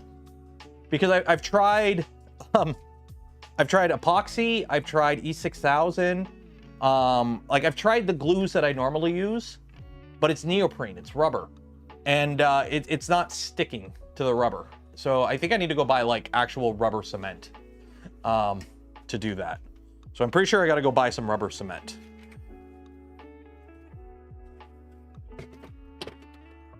So yeah, rubber is heavy. This boot weighs 4 kilograms, I believe. Actually, let's find out. I haven't actually weighed the boot since I finished it. And technically it's not done because I'm going to put more stuff on it now. But for scientific reference,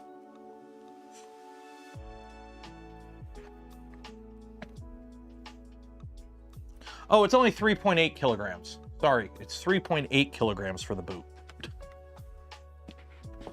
So 3.8 times 2, plus the helmet, which the helmet's 2 kilograms, We're already what? So that's what, 4, 8, so 8, 2, 22, so that's what, 16. We're already at easily over 20 pounds of armor. And we just have the boots and the helmet. We're not talking about the thighs. We're not talking about the waist armor. We're not talking about the chest armor, the arm armor, the weaponry. Like, it's gonna be heavy.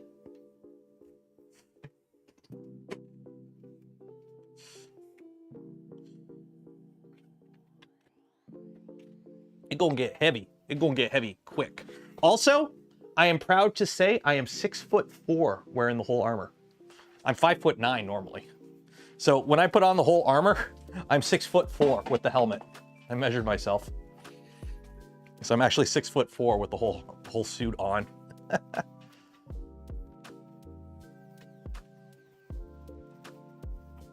That's printing really nice, actually. Contact cement. That's what I'm thinking. I'll buy some. Barge rubber cement is exceptional. Okay, I'm gonna hit up the crappy tire tomorrow. Buy a bunch of that stuff, I think. And then I do have a bunch of CFPTG, so we're gonna be printing stuff on the XL over the next little bit. Do you have any issues or gotchas with the Core 1? Setting up the webcam. If you follow the instructions on the app for setting up the webcam, like through the PRUSA Connect app, it skips a step. You have to put it in, you have to hit a button with like an Allen key inside of it to put it in like pair mode and then scan the QR code. The actual instructions on the website cover that, but the instructions in the app didn't cover that. So for a little bit, I'm like, why is this not working? I'm following the instructions. So there was that. And then also I had to tighten the belts. I had to tighten the XY belts, which I put an Allen key on it and spun it twice. That's like the only two critiques I've had so far with it are the instructions could be a little bit better for the webcam for pairing in the app, and the belts needed to be tensioned by me, which again took 2 seconds because it's a PRUSA and they allow you to fix stuff on it easily. So Clipper Turns want to say thank you, can't wait to see it. Rocky Mountain Build a Recreator, cheers. Hopefully I make it to Rocky Mountain this year. We'll see how things are in a couple months. We'll see. I'm hoping I can make it. All I know right now is going to the States is stupid expensive for me right now. The Canadian dollar absolutely sucks. And yeah, it's not fun going to the States right now. So, well, I'm hoping I can make it to Rocky Mountain and all the other stuff this year. But as of right now, I haven't booked any flights, put it that way. So we'll see. We'll see. We will see.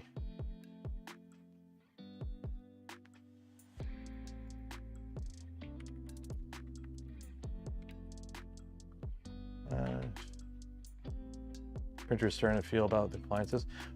It is what it is. 3M has a neoprene adhesive. It's stupid costly. Well, I'm trying not to be stupid costly. When are you going live? When the frick are you going live? Come on. 9 p.m. I mean, we're past 9 p.m.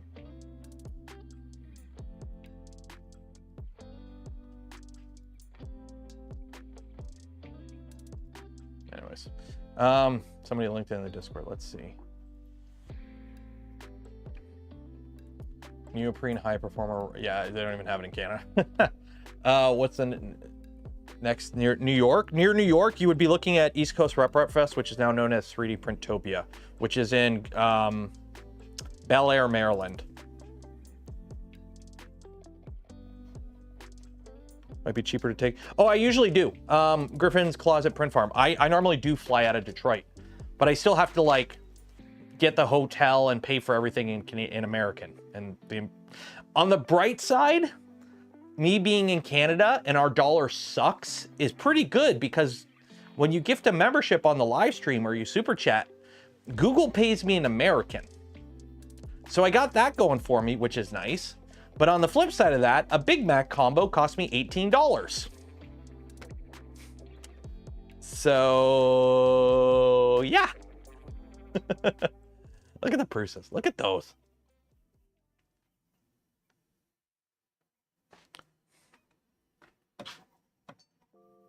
It is currently 51C in the chamber, by the way. It actually has I have it set to give me the chamber temperature on the screen. It's 51C.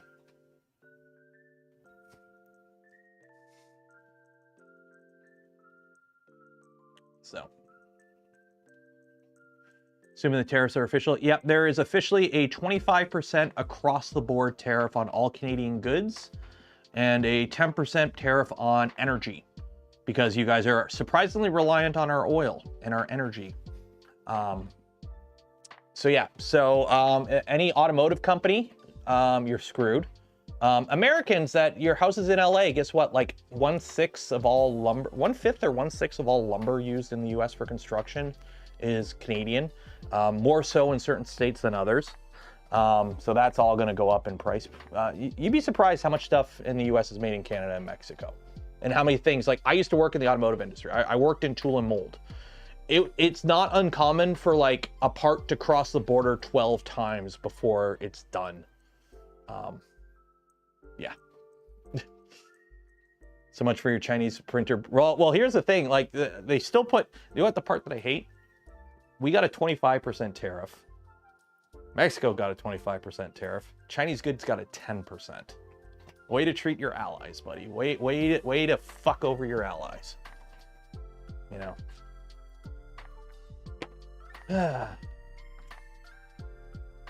Streaming tariff, $2. Cheers and appreciated. We might be dipping into the rum soon. What about all the movies? Yeah, movies and TV shows made in Canada. Like, I'm sorry, you can't be going all protectionist in today's day and age. It's a global economy. You can't be going all protectionist. Okay, because here, okay, cool. End of the day, right? You get what you want. Everything is insular in the US. You're entirely self-reliant, right? You wake up, you eat your Bezos Bucks cereal, you drive to work in your Tesla, and your entire life is spied on by Meta. Congratulations, you got what you wanted. You voted for it. While you guys live in your little bubble, the rest of the world is going to move on. Because all these countries that were like, yeah, let's make deals with America. You know, they're an amazing country. Well, now you can't trust them. Why would you make any deal? I mean, like, we have a deal with the US. It's called CUMSA or NAFTA 2, right? Because every country calls it differently. Because depending on which country you're in, your country starts the acronym. But it's NAFTA 2, okay? This is something Trump arranged and like was part of it. He's the one who got it ratified, right? NAFTA 2, right? Part of that is, hey, you're not supposed to start trade wars with your partners. And guess what he's doing? So, like, that was his deal. And he's now saying it's a bad deal. It's like, well, you negotiated it. So yeah, so now, hey, guess what? Every other country is going to not make deals with the US. Why would you make a deal with the US? They've shown to be an unreliable partner, because every couple of years you can just get some party comes in that just cancels all the agreements and reneges on everything. There's a reason you don't renege on existing contracts and agreements, because it makes you an unreliable partner in the long run. And when you're an unreliable, you're now like, for you, the Americans in the audience, congratulations. The rest of the world looks at your country as a Christo-fascist, oligarchically run pariah state now. That's not good. That's not good. The rest of the world is watching the American empire collapse and implode. And it's like, well, I guess we can't rely on them. Hey, China, you want to make trade deals? Let's get rid of all the Chinese tariffs on EVs and slap 200% tariffs on Teslas. Is that good for business? No. But guess what? You guys are a crappy partner, so why would we make a deal with you now? Why would we, you know, do mutual things anymore? Now, BRICS isn't looking good. I mean, let's be honest, BRICS is a joke. India and China don't get along.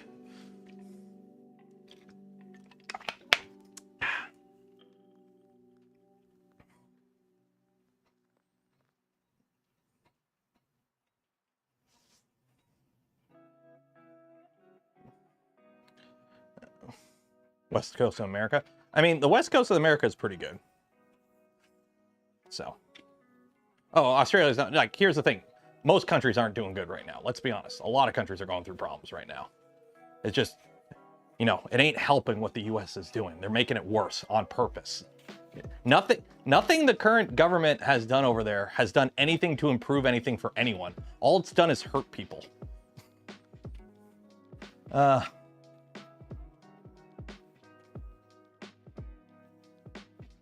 Have I tried the new bricklayer stuff? I have not. Is it in PRUSA Slicer now? Is it native in PRUSA Slicer? Is the bricklayering stuff new in there? I am employed. I can now pick up 3D printing again. Woohoo! Everyone, yay, Thomas, you got a job. You can do 3D printing stuff again. Here, let's get this loaded. Let's get this loaded. So let's get the purple out of here.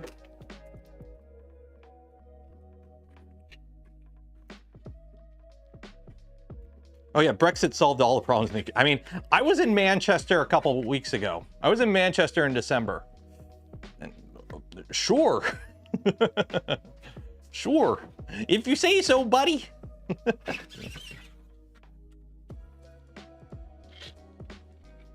No, it's a script? Okay. Came for 3D printing. I mean, hey, bamboos are going to go up 10%. That's 3D printing related. No, I'm pretty pissed about all this because I actually have like direct family that work. I live in a manufacturing town on the border. I have family that, like, if this lasts more than a week, are going to be out of the job. Like, a lot of family and a lot of friends that literally, if this lasts more than a week, they've been told you're going to be laid off. Because so much of our industry is tied together and the tariffs will just kill it. So, you know, the fact that my wife might not have a job in a week is kind of sitting on my mind pretty heavily right now. So yeah, I got the gloop glass ready. At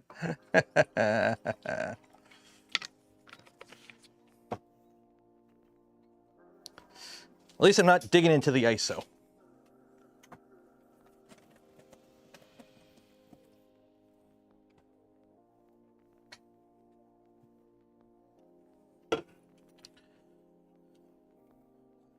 One of my friends, yeah, I went through this before. I used to work in tool and mold, okay? I worked in tool and mold, and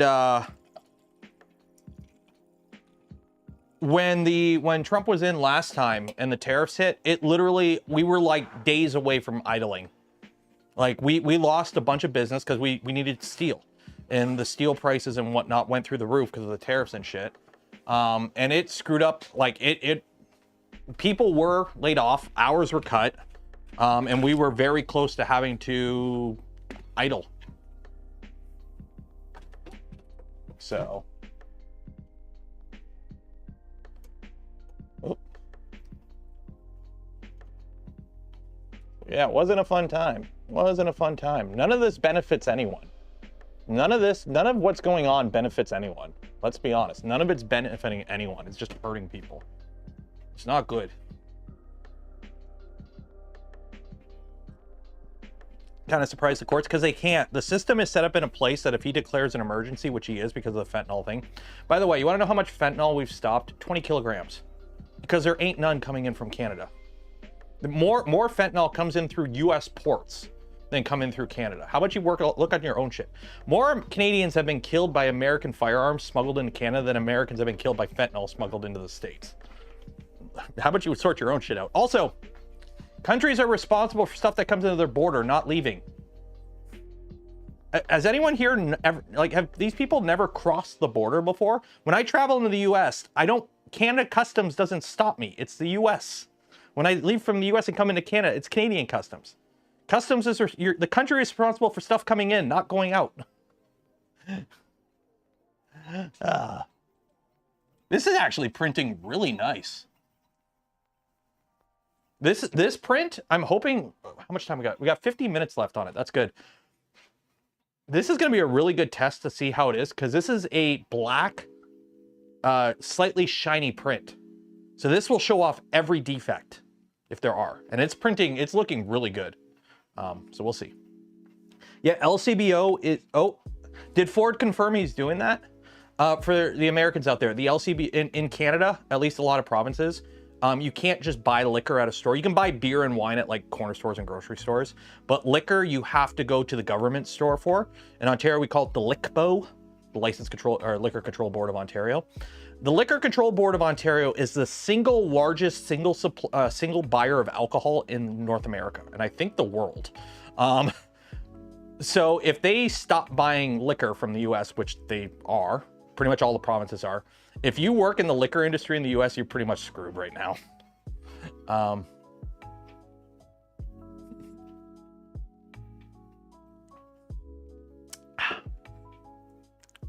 amount of drugs that come through. I know. Well, I mean, it is what it is. You're never going to stop it all.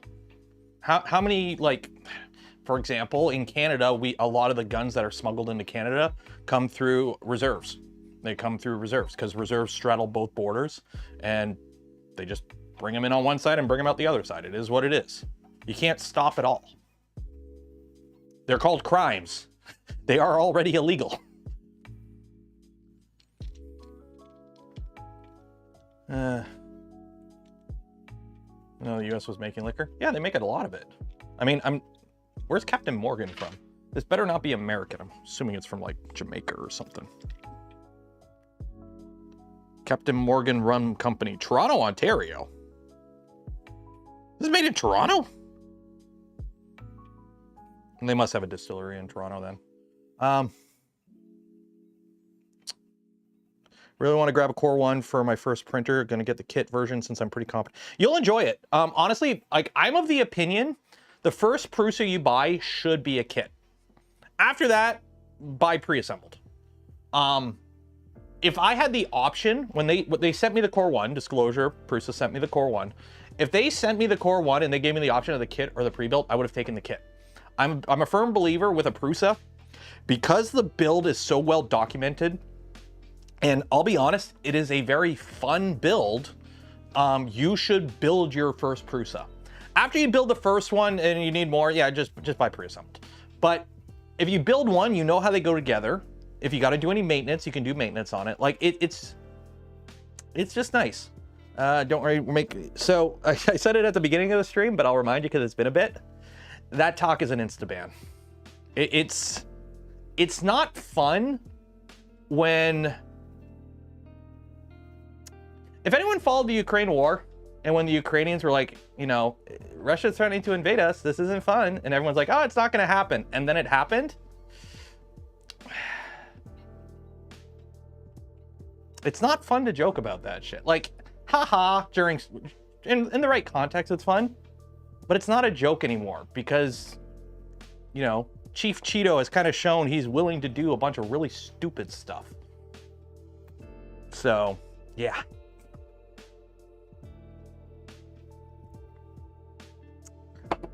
It's like, oh yeah, what's your address? I'm just gonna come over and just take your house. We're friends, you don't mind, right? Like, it's not fun to have your biggest ally and trading partner actively threatening to annex your country. It's not fun. It's getting very sad very quick. And it's getting very annoying very quick. Core 1 or Trident? Yes. Both.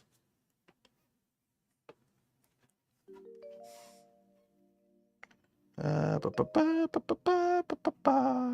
the notifications. Chief Cheeto. I'm sorry. He does his own makeup, apparently. That's why it looks so bad. See the pictures of him golfing when he's not wearing any. This print looks damn good. Oh, this print is gonna look good. It's gonna look good. Okay, what else should we be faffing about with? What else should we be faffing about with? What else should we be faffing about with? So I do have to do some work on the. See, this is my problem. So these are the thigh guards, and the way I have them is I have neoprene on the side here for putting the two halves together, because I need to be able to put them together while wearing them. So I step into the boots, and then I put the thigh pads on, and then I clip them into my harness, because I have a harness that all this clips into. And I had the Velcro on the inside originally, but the problem was, like, I couldn't get in there and do it properly, and it kept coming loose. So I'm like, oh, I'll have it on the outside, and I'll just use some rubber pads to, like, make it look like thigh arm. Plus, they kept rubbing, so I figured I'll put some rubber. The problem is, it doesn't really, like, it's not sticking. That's the problem. This was 2-part epoxy too, and it didn't stick. So I gotta use a different adhesive. So yeah, nothing stuck to it. Like, it just did not stick.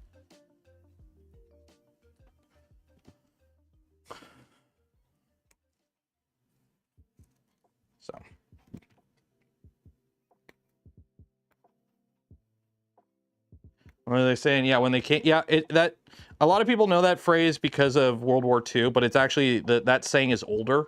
But essentially, when they came for insert group here, I didn't speak up because I was not part of that group. And then when they came for this group, I didn't speak up because I wasn't for that group.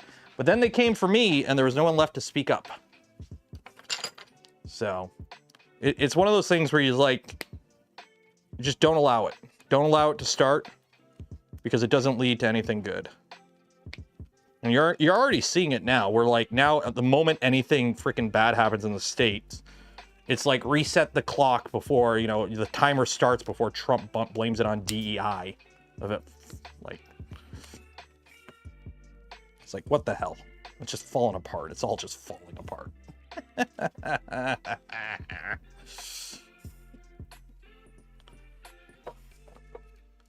Building armor stream? No, because I gotta fix it. I don't have the right stuff to do what I want to do, so we're not doing it today. I gotta get some better glue, because even right now, like, this isn't sticking to itself. It's all falling apart. So I need to get some better adhesives. I need to go shopping. Any more trying Calico? I have not. We are going to be playing with Calico on this printer here once we get it back online, but I'm waiting on some like files from Luke's lab, and then also a new power supply. So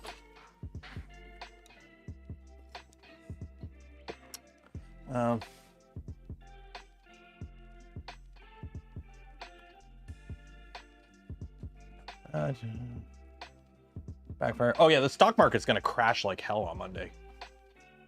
Like, the stock market is just gonna collapse on Monday, I bet. But they want it to, right? Nothing is better than a sale. And rich people have assets. They have liquid assets. So when everything collapses, they just buy everything up. It's how they consolidate power. It is how it is. Easy with glue. Yeah, neoprene, it does not stick. It does not stick. This is it. I'm taking the keychain part out of the turtle. There we go. There we go. Now he's just a little happy turtle. Look at the little happy turtle. Look at the little happy turtle.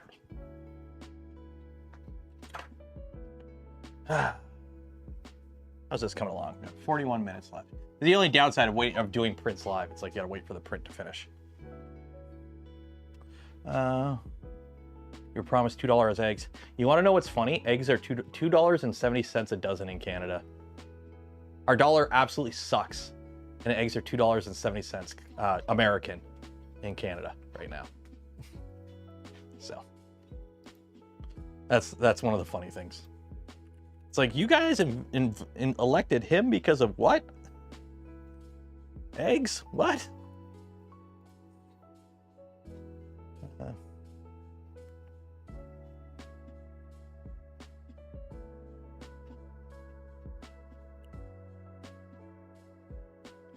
I'm just trying to see what we're hitting. Because the thing that I don't like is on his little tariff announcement thing, he specifically said, hey, if you retaliate with tariffs to our tariffs, we're going to put more tariffs on you. And both Canada and the US are putting retaliatory tariffs. So I'm kind of worried what the retaliatory tariffs will be.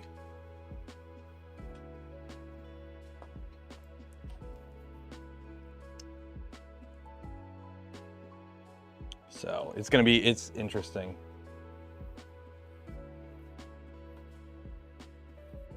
Okay, chicken. Yeah, it's called a call. It is what it is. There's a bird flu epidemic. Of course they're going to be calling things.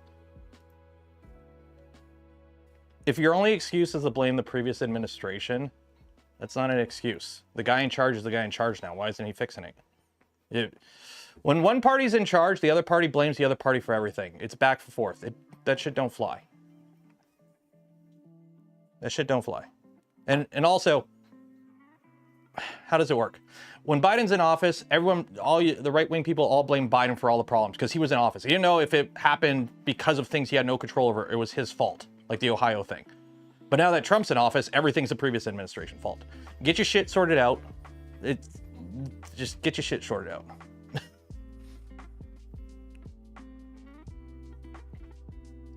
Blame the birds. Yep, blame the birds. I mean, let's be honest. Trump thought Spain was the S in BRICS. He's not exactly a freaking genius. He thought Spain was the S in BRICS. South America. Like, yeah. Yeah, Canada has 2 modes. We are sorry and you will be sorry. Yeah, you know, what was that? That Geneva Convention book. A lot of it was sourced from Canadians, I believe, if I remember correctly. I'm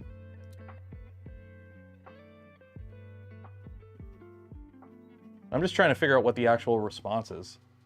I mean, we are putting 25% tariffs on a whole crap load of American goods. So, yeah, American goods are getting tariffed. Drew, if you're serious, I'm just gonna ban you because 1, he can't even run. He's not even a born American. You have to be born American. That'd be like saying fucking Ted Cruz has a chance. Ted Cruz is a Canadian. The Geneva Convention checklist. Hey, just remember, if you get some friendly Canadians throwing you some canned food into your trench, just keep your heads up. That is printing really nice.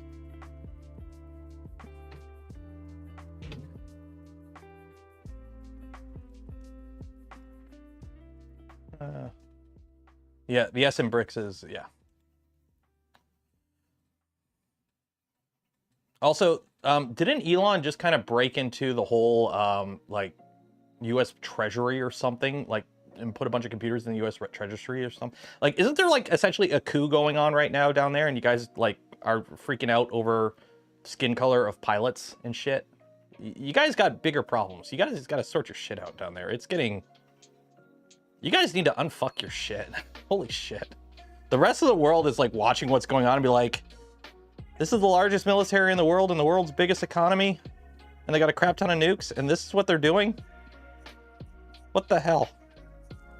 I mean, China hasn't threatened to annex Canada.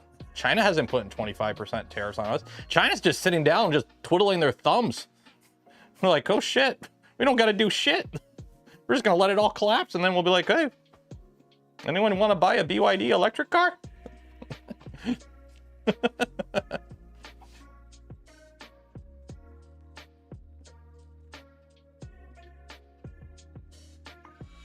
We'll take New England, we'll take Maine, we'll take the West Coast, we'll take Seattle, Oregon, and California. We'll take Minnesota. Minnesota, we kind of got a kindred spirit. We'll take Minnesota. Michigan can hang out. Michigan can come hang out. Who else can come hang out? You guys get to keep Ohio. You guys keep Ohio.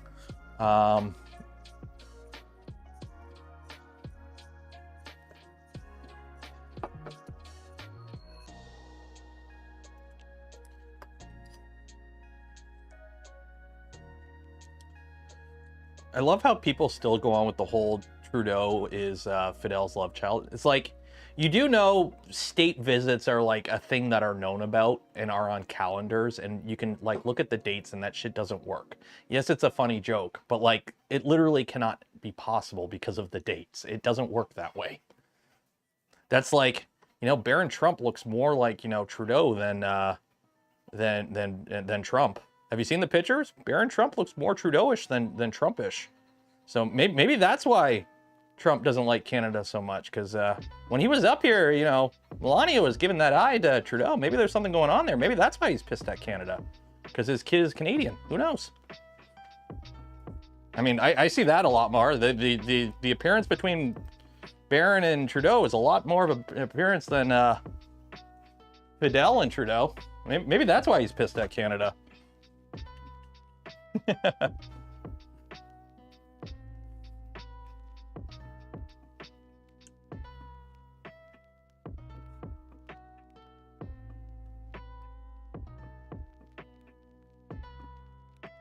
Oh yeah, I don't have the tinfoil hat on, sorry.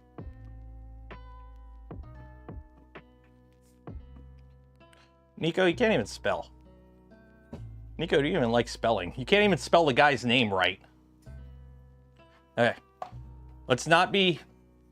Okay, we're gonna steer away from this because I'm already seeing chat kind of go in a direction I don't like. It's like, it's okay to vent, but don't directly attack people. Except they're a government figure. Government figures are open to attack because they're, hey, you're the government. How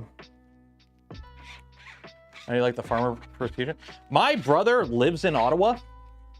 Those guys were dicks. The whole Freedom Convoy thing were absolutely dicks to all the local people who lived in Ottawa. So.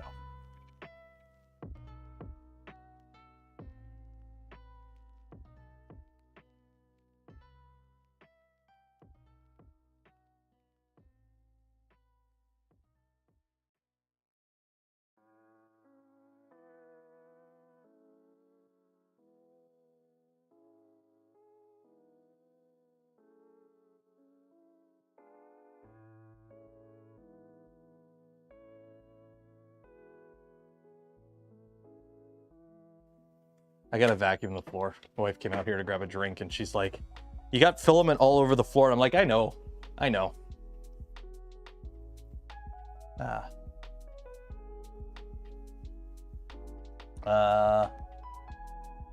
Speak 4 languages, it gets confusing. Yeah, it is what it is. Yeah, the fish is on. Yeah, apparently Grant didn't scan it fast enough. So if you want to print the fish, ooh, it's a warm fish. It's warm. Can we attack billionaires? I mean, they're not humans, so.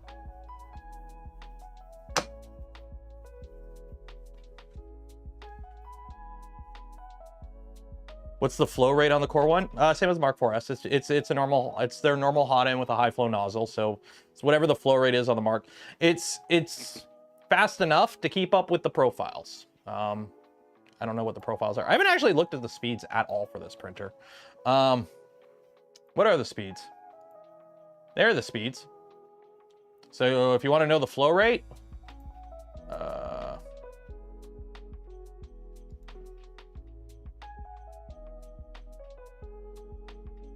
temperature, volumetric flow rate. There you go.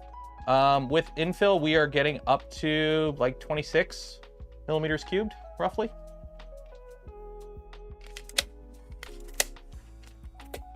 The yanking the chain. The thing with the yanking the chain works if everyone's in a good mood.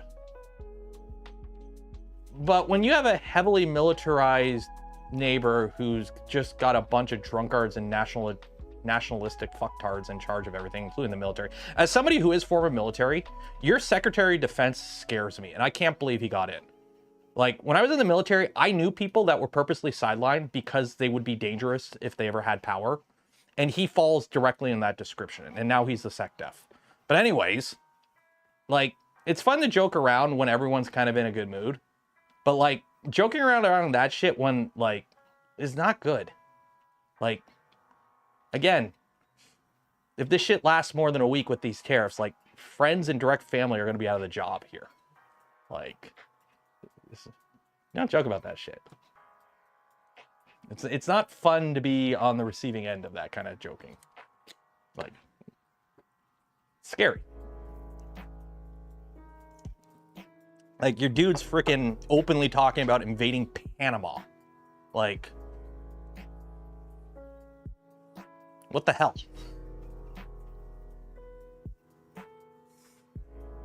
Like, this is direct. Like, this isn't like some haha Trump said a funny thing.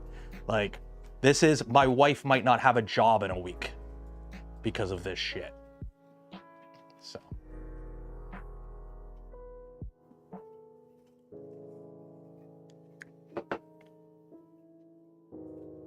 Curator, when I was in, one of the biggest things they drilled into our head is you are allowed to say no to unlawful orders. And him, during his little confirmation thing where he refused to answer that question, if what he would do if the president gave him an unlawful order, set every single red flag. Like, I've worked with people in the military who were purposely not promoted because they would be a danger if they had power. And that a guy who fell under that was removed from a position because he would be a danger if he had power, is now the Secretary of Defense. You ready to go to Detroit, bring back juice, fruits, and alcohol? Fuck. I mean, who really wants to go to Detroit? Let's be honest. Does anyone want to go to Detroit?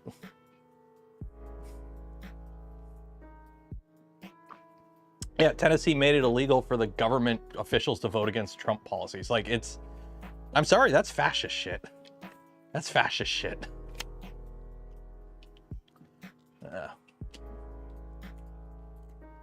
I know he was picked. Yeah, I know. He got all his yes men in now. And the fact that, like, they're just getting through, like, no resistance. It's like, whatever. It's a dog and pony show. Yeah, he was what? He was a captain? From my understanding, like, so to put it in civilian terms, imagine if a guy who was a manager at a McDonald's was suddenly put in the position of CEO of McDonald's.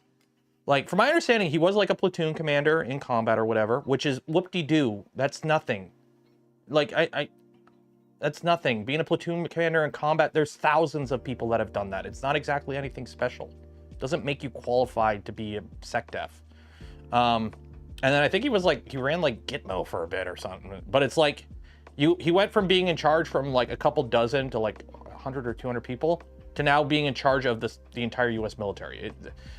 That doesn't scale. It doesn't scale. That's like, hey, you know, Corporal Benoit, you were a weapons deck commander. How would you like to run the entire army? It's like, no.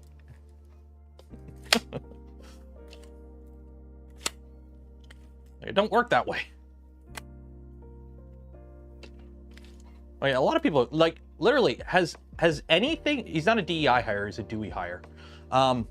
Has any of the policies, like, for Americans in chat, has anything he's done so far actually benefited anyone yet? He's done a bunch of shit, but has any of it actually benefited anyone yet? Like, has it? Like, I'm on the outside looking in. I'm the gif of the Canadian watching US news eating ketchup chips. But I'm like, for the Americans in chat, has anything he's done actually benefited anyone yet? Like, I'm hoping there's at least something in there. But it's like, no, we've just removed rights from people and, you know, we're firing everyone.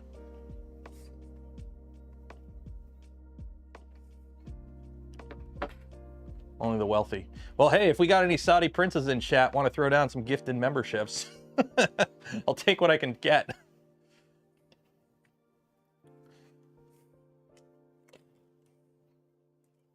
Worry about Macron. What, Macron? What about what I gotta worry about the French president about?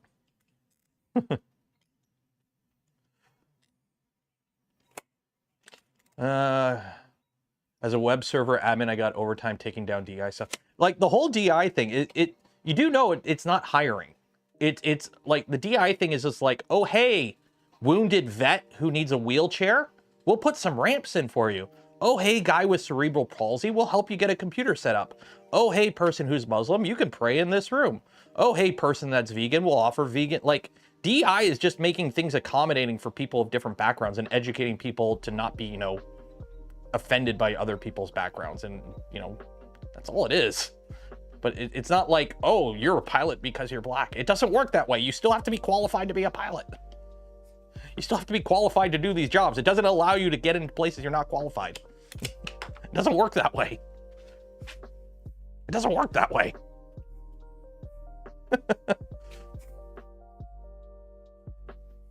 Yeah, that's ADA.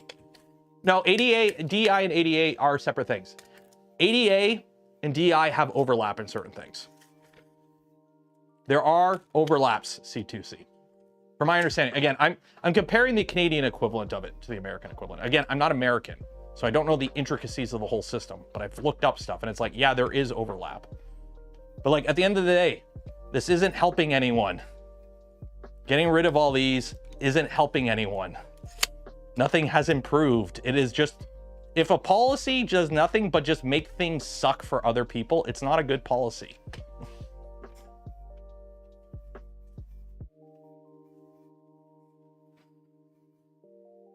Like, every time somebody's coming like, oh, I'm like, cool. Point out a specific example where somebody who actually was hired not based on their qualification, or what was the wording I used?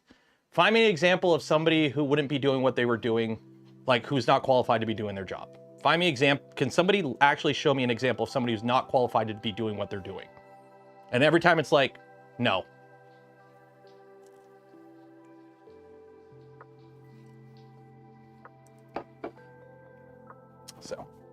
See, everyone, like, I've got people in chat telling me it's bad, but nobody's shown me an example of where it was bad. They're just like, oh, it's bad. It's like, cool. Give me an example of somebody in a position, in a job position, that is not qualified to be doing that job. And nobody's been able to find me one yet.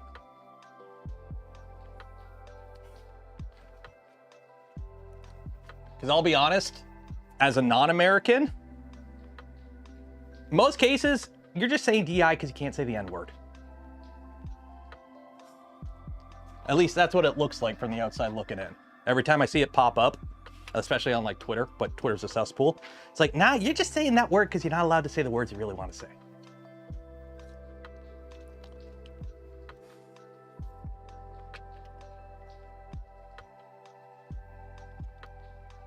Can't figure out, apparently the legs are supposed to lock on this and I can't get them to.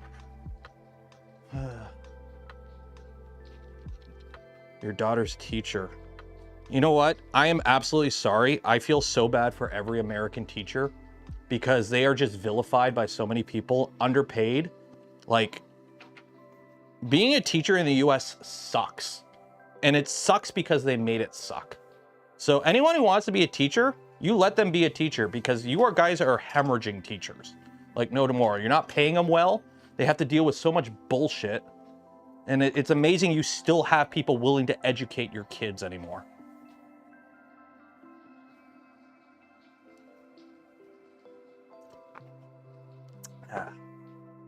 So it's funny, I got a bunch of gray names in chat I've never seen before that are very vocal about a certain opinion. This print is coming out really good. This print is coming out really good. Teachers here teaching how to get at crimes. Oh, are you talking about people who are now aware of their rights so that ICE can't kick them out of the country?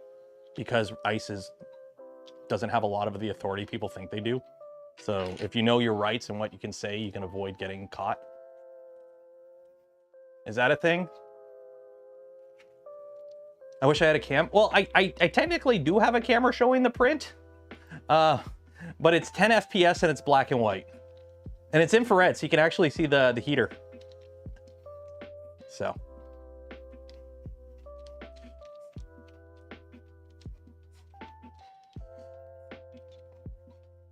Yep.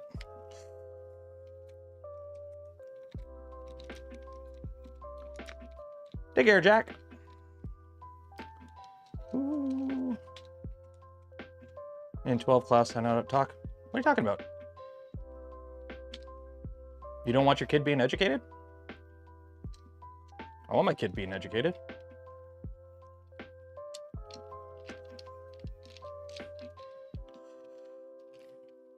I think I broke this thing. How do I get the legs to fix? Uh-oh. Yeah, there we go. Haha. Well, it's not in, well, it's got a it's night mode. It's stuck in night mode. I don't know how to get it out of night mode. Or actually, is that light? Or actually, that might be from the grill. 1 second. Let me put my hand there. That might be light coming in from the grill. 1 second. I put my hand over the grill to see if it changes. Oh wait, no, that's, dang it. That's an image. I put the fish over it. Okay, let's see. Let's see.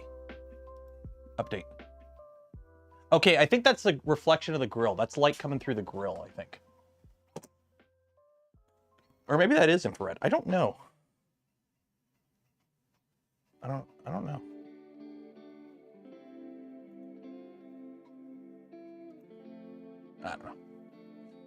know.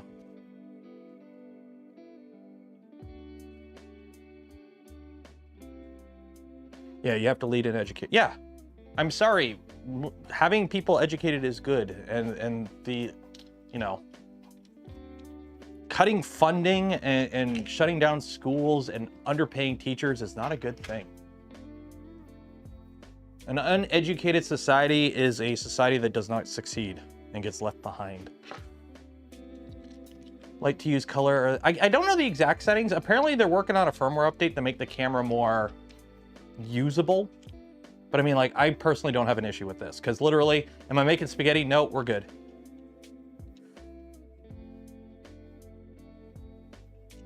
The talk is good. Cheers.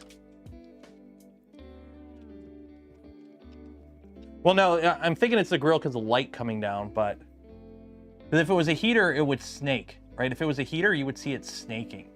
So I'm assuming this light is just here. Well, it's an easy way. I'll put a book over the grill. And then when the camera updates, if the grill goes away,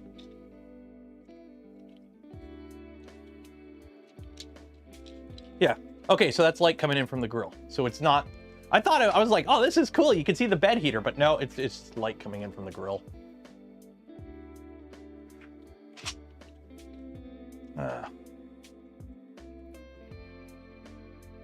Yeah, the camera's a slideshow. It's like one frame every 10 seconds. But it's plenty enough to tell you if you're making spaghetti. That's the whole point of it, right? How would it see it? Because I thought it was infrared for a second, and heat is infrared. So I thought we were looking at the heater lines there. How many PRUSAs do I have now? I got a Mark 3.5, 3 Mark 4s, an XL, and the Core 1. But the 3 Mark 4s, I have one out here in the garage that's enclosed that I use for printing ABS and hardened materials because it's got a hardened nozzle. Or, yeah, abrasive materials because it's got a hardened nozzle.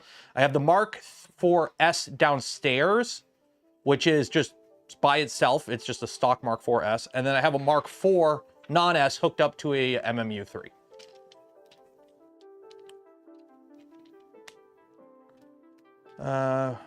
Would I be converting any of them to a Core 1?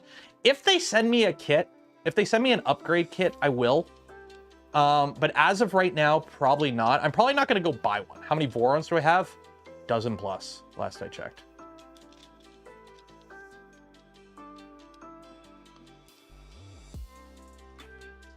So.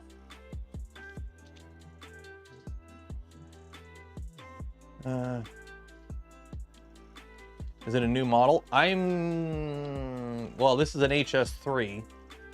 So we're going to go up one, hopefully. It's not going to be for a bit, though. Not going to be for a bit. It's just something they're like, hey. And I'm like, take the old one, because I do not have room for 2. Oh, actually, I do. I technically have a regular Mark III that I tore apart that we were going to rebuild into a PRUSA, but I stopped building it because there are no actual instructions. There's only like videos to follow, and I don't like doing that on stream. So I'll figure it out in a bit.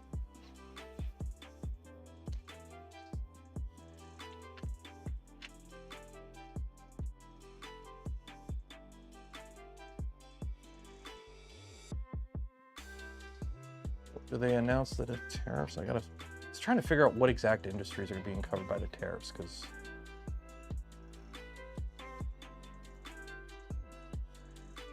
the Tico, my friend, the Tico needs no upgrades. The Tico is the perfect printer. It doesn't need upgrades. The Tico is perfect as it is.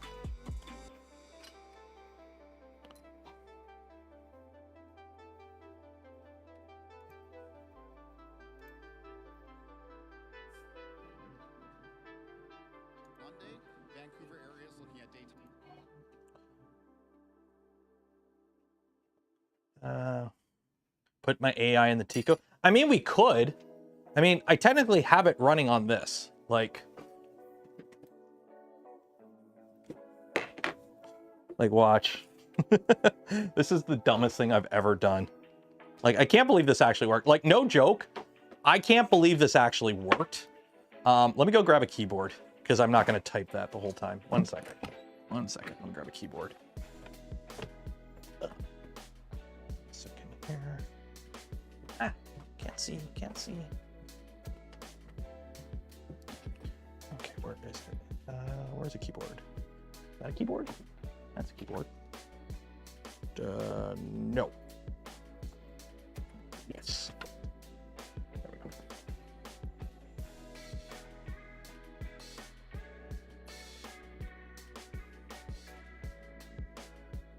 There we go. There we go. Okay. This is like the dumbest thing I've ever done. A door on Velta? Maybe. Tariffs are good. I mean, the stock market does need to correct itself. Let's be honest. The stock market is way overvalued. Like, Tesla should not be what it's worth. Let's be honest. It has never been this high for this long. Okay, how am I going to do this so you guys can see?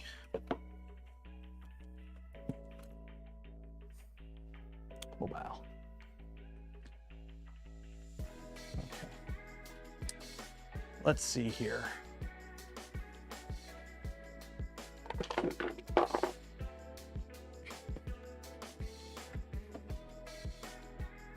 Behold.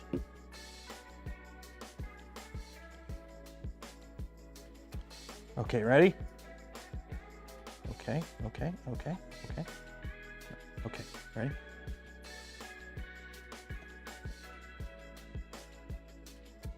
Don't need the keyboard. Ah. Okay, are we good? Does this keyboard even work? Yeah, it does. Okay.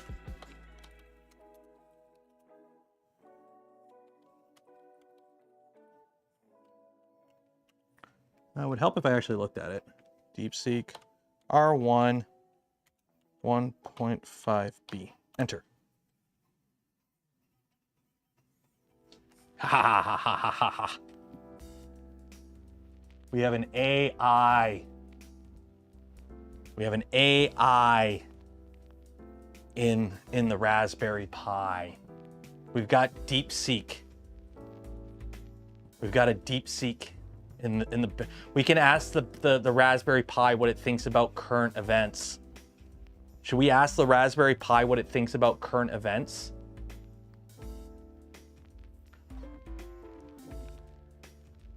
I'm assuming you wrote like there, BLD. I like it. Okay. What do you think about the current USA versus Canada trade war? Let's see what the AI thinks.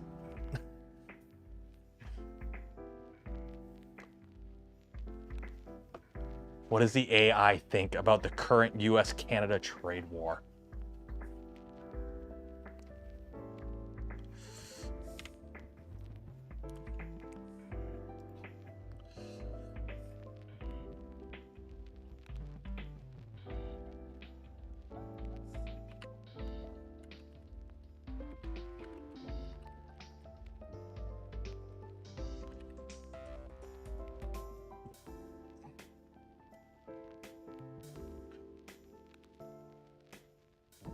What's it saying? The fact that this is running on a like, this is going to be the most stupid answer it ever spits out. But the fact that we actually have a large language model running on a Raspberry Pi of all things, and it's actually like somewhat coherent, like it's incorrect. It's confidently incorrect. But it's like, actually, what I'm going to do, ready? Instead of me doing this with the camera, you go right there. Okay. You live right there. Put you there. Okay.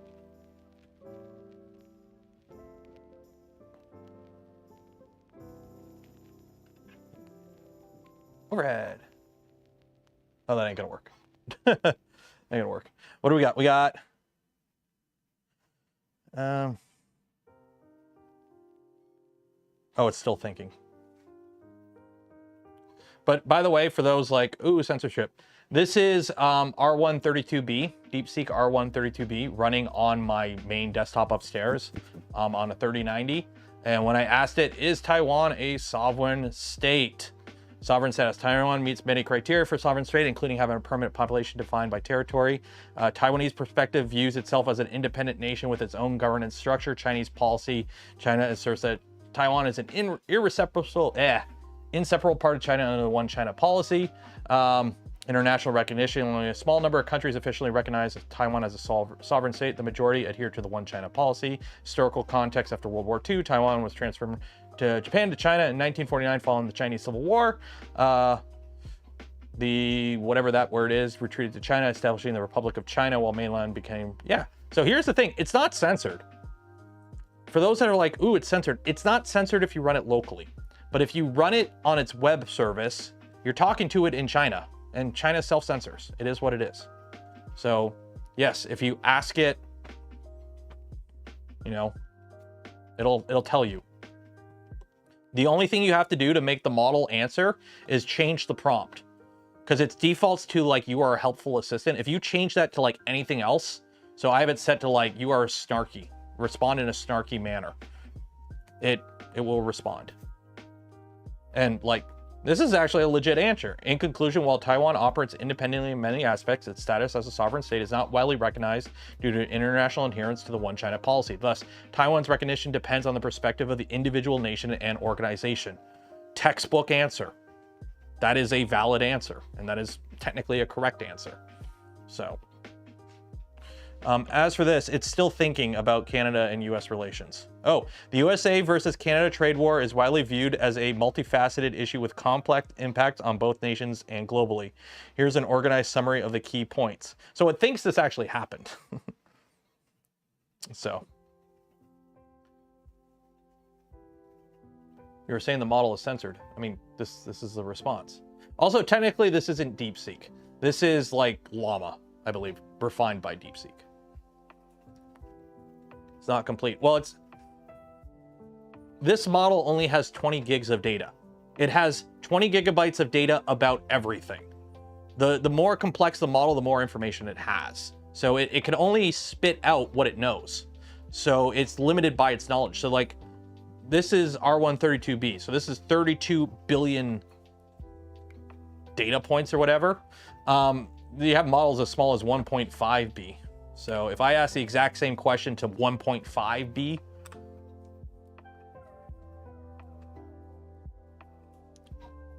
so yeah, 1.5 is Taiwan is not officially recognized as a sovereign state. By the way, see how much faster it thought there?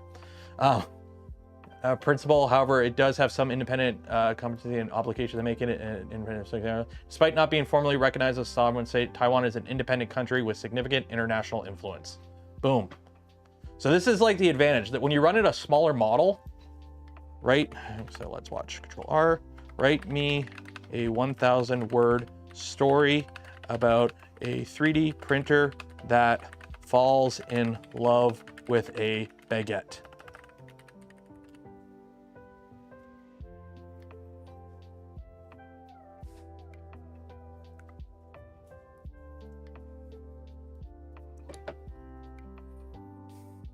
There you go. And in the small workshop where I work, there stands a machine that seems both ancient and modern, a 3D printer with an eye for detail. Its arms thick, its eyes sharp, and it's always eager. Okay, we're gonna stop reading that. What happened in Ohio? Was that the Kent State thing? It'll answer. The first thing I did when I downloaded the models to start playing with them myself was ask them all the questions that everyone asks, and it answered them all. Like, it's like humans invent a way to make electricity move through sand and respond in a human way, faking being an artificial intelligence. Humans also, what happened on this date? You can't answer your like, come on. These are, people aren't using these to answer history questions about what did what. Actually, did I read that? The printer seems to be whispering its secrets to me, telling me something about myself that I wouldn't want to share. Oh God.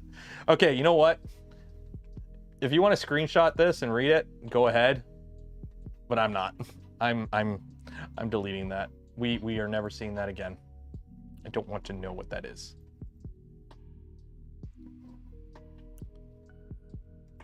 I don't want to know what that is. Who is Nero 3D? Mine doesn't know, unfortunately. Mine doesn't know. Ooh, apparently STLs. What is this? Oh, LDO kit. Would you like normal or monolithic skirt? Normal. Would you prefer hub or path-through skirt? Hub skirts are designed to be used when the filament hub is located at the box turtle. Okay. Are you using printed corners or extrusion corners?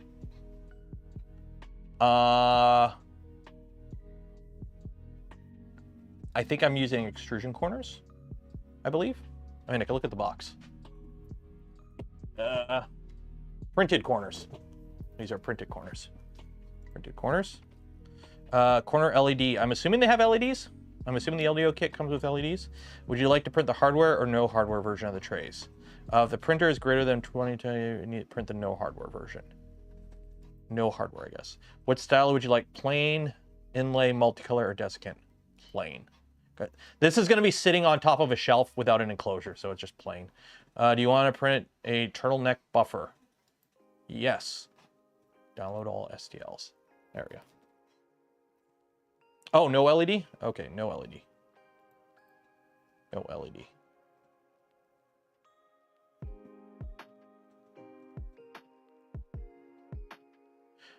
Oh, I do have extrusion corners. Okay, so I do have extruded corners. Hardware, monolithic skirt. I'm not going to do the monolithic skirt because I'm printing everything on the PRUSA Core 1. Everything for this is being printed on the PRUSA Core 1. I need to print something to check the PRUSA Core 1. And so I figure printing all the parts for it on the PRUSA Core 1 is a good way to also do testing on the PRUSA Core 1. So.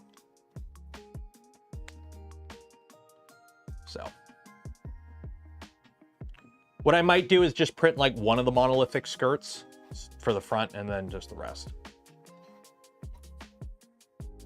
But the plan is I want to print everything on the PRUSA Core 1 because I'm testing the PRUSA Core 1. What way is better to test it than to print an entire box turtle on it, then build it? Good way to test it, right? We do a little testing. I don't have extrusion corners. I thought people were saying I have extrusion corners. Does this... Okay, I guess... Printed corners. There you go.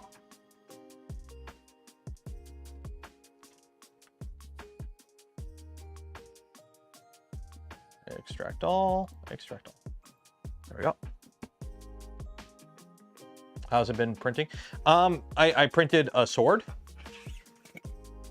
It printed fine. And then I printed a mini nuke from Fallout out of ABS. Printed fine. A little bit of seams issues, but it's a round object. You're probably always going to have seams with round objects. It is what it is. I'm printing everything with the stock setting. This print is almost done though, and this is an ABS print in black, shiny metallic. So, ooh, it's done. In conclusion, a trade war is both a positive and negative opportunity in the long run for global diversification and a significant challenge with long-term economic implication. Its impact widely across regions and countries, reflecting. Cool. Write me. Okay, I gotta turn off this stupid thing. There we go.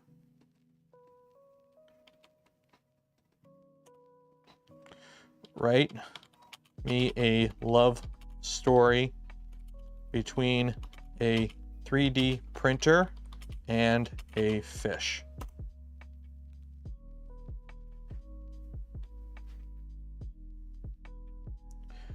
Need a use case for the nuke? Well,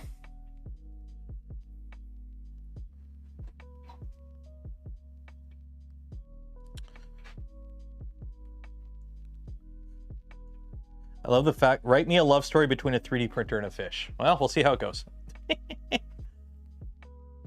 See how it goes.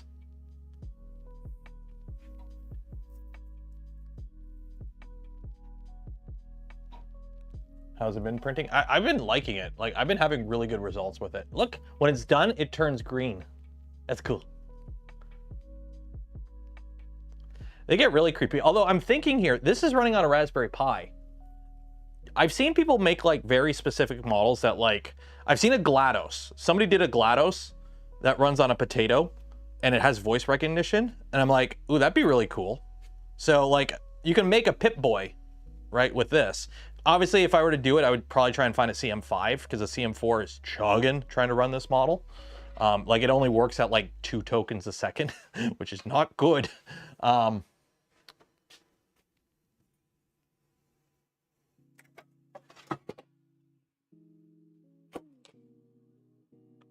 Ooh, that's a mighty fine knob.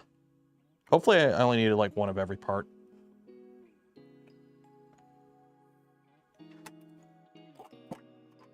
And yes, I shouldn't be doing what I'm doing, but ain't nobody got time to wait.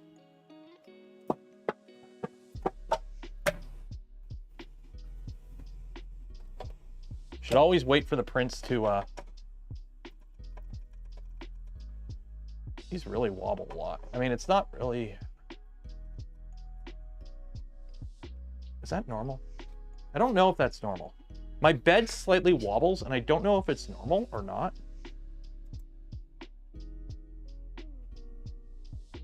So I'm just gonna tighten them.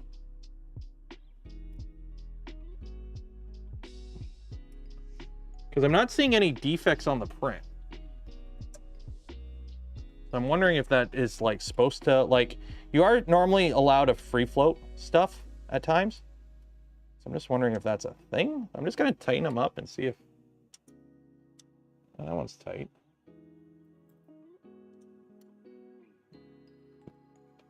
Yeah, I don't know, maybe it's, yeah, I'm just thinking about something that's not math. Okay. So how does this work? That's support. Break that off. That came off really clean. So if you wonder how the turtle came out, there you go. Look at that beautiful print quality. That is right there. That's all you need to see to buy a PRUSA Core 1. You should buy a PRUSA Core 1 right now. Oh wait, there you go. There's, you know. So this material is like the worst material for trying to hide defects. Shiny black filament. But look at the little turtle. Look at the little turtle. He's so happy. So how does this go together?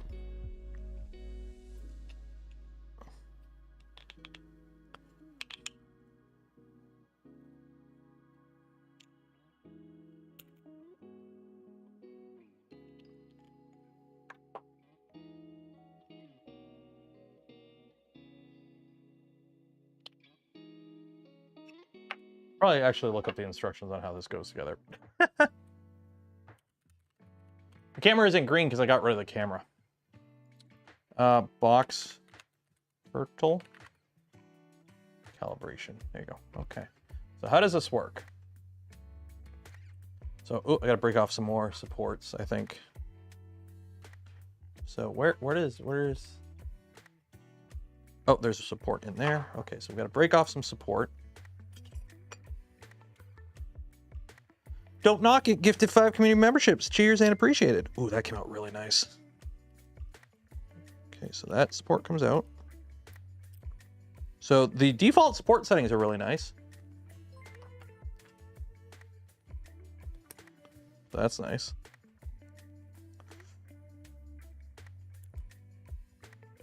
Now, obviously, this support is like baked in support. Oh, that one don't want to come up. Come out. Ooh, but cheers, don't knock it. Remember, the best way to support the channel, the content I create and the things I do is become a channel member. Because you get videos early when we do videos. You get to hang out when we do a member stream once a month. You get access to the members channel on the Discord where all the spicy talk happens. And also, it's just cool. Your name is green in chat. Okay. Remove the rubber from the E-cast. So I'm not going to fiddle with that or the bearing.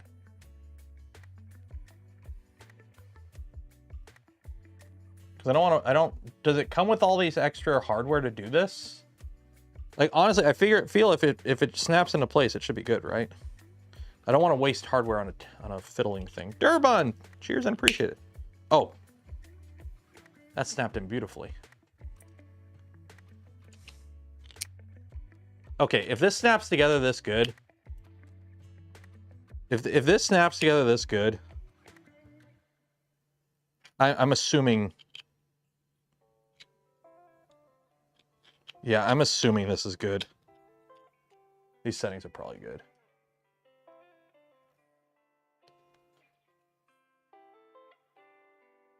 Yeah, if it snapped together that good, and then I think this goes in here. Oh, it's, yeah, if it, watch. Oh, yeah. This slotted all together. These all, like, this part slides in on, look how small these grooves are. Look at it. Look at this dovetail, okay? Look how small those slots are, right? Look how small those dovetails are.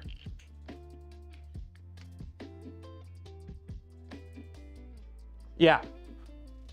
I think we're good on print settings. I think we're good. Okay, let's load up a plate of parts. Let's load up a plate of parts and get this, let's get this movable feast underway. And cheers, Durabun. I can't remember if I said cheers, but cheers, Durabun.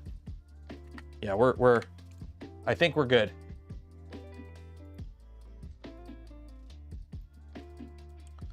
Okay, so I did unzip box turtle STLs, okay. So box turtle STLs, base build. Okay, cool. So let's start with extruder. Open, and we need 4 of these. Control. 1, 2, 3, 4. Okay. So that's that. And I guess we'll just start right with that. Okay. Are all the settings the same as before, where it's like 4 top, 4 bottom, 4 walls, 20% infill? Or should I be printing these with Voron settings? Does it tell you in here print settings? Is there a recommended print settings anywhere? Or just Voron settings off the go?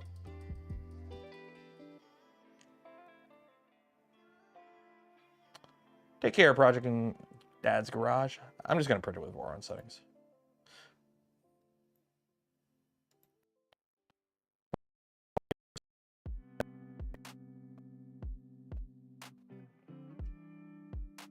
I'm looking at the configuration tool. I don't see it. The manual. Basic use. Where is... Oh, here we go. Here we go. Print guard. Okay. So primary. So we got 4 top bottom walls and 20% infill in gyroid. 0.2 layer height. So that's it. We're good. Okay, we're good. That's...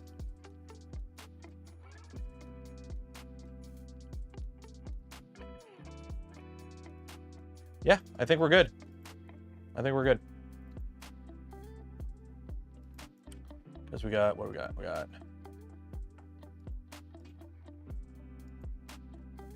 We'll do, it says 4, all of them. 4, 4, 4.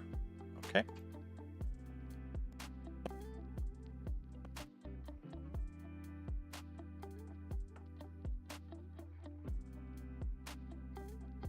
That goes right. Send to connect.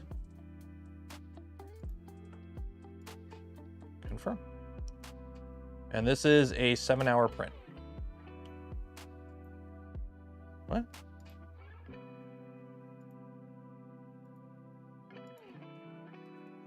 Error uploading. Connect storage quota exceeded. My SD card full? Is the SD card full?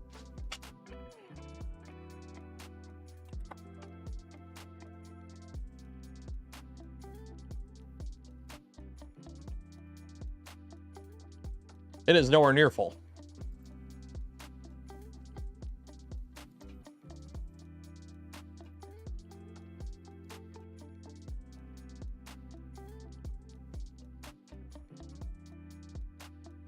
They probably say don't use Voron settings because it's probably overkill. Exporting. Export finished. Eject drive.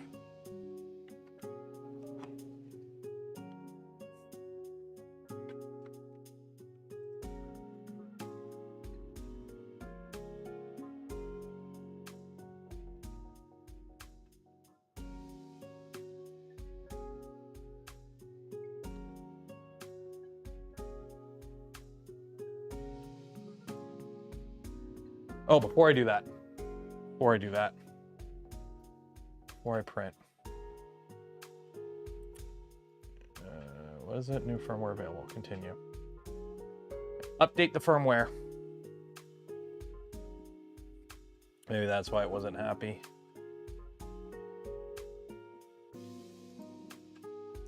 Camera was rejected because it's already in command queue. What?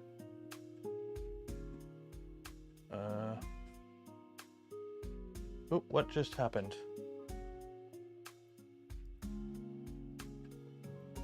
Printers. Printer screen for more info. What's going on here? Oh, Okay, well, I guess I already started the print. Never mind, I guess I started the print. Okay, I'll update the firmware after. We will update the firmware after. But yeah, that print came out pretty good. This is exactly the, yeah, no, that came out good. I'm legit impressed. Like, that dovetail, like, focus. Focus. That is a tiny dovetail, and it fit perfectly. Wow, this looks horrible. It does not look this bad at all in real life. This is the worst way to show off a print, using a matte, like a shiny black material and having the light hit it from the side. Like, it looks good there, and then it's like you hit it with the light on the right angle, and you're like, ah! But when you look at it in person, it does not look anywhere near that bad. Yeah. You have to delete models from your PRUSA Connect storage? I don't, where do I see that? Where do I see PRUSA Connect storage? Printer files, print files, like all these guys I gotta delete? It says I got 29 gigs free. Where? Print history. Where is my cloud storage at? I didn't even know PRUSA had cloud storage. Oh well, whatever. Well, this, now I know why it's a fidget toy. And then the little lever, just like that. It's a lever.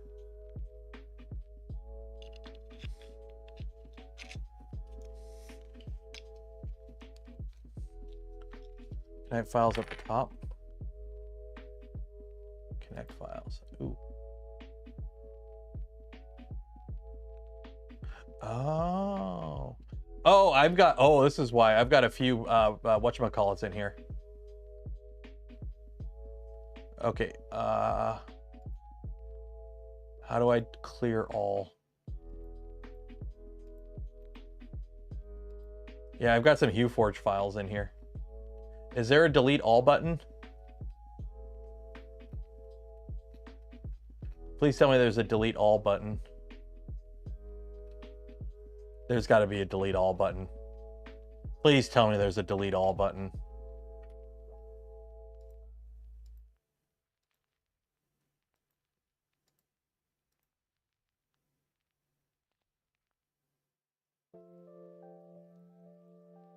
At the top left, select. Click the first square. What do you mean first square? What do you mean first? Top left of the selection. Oh, there you go.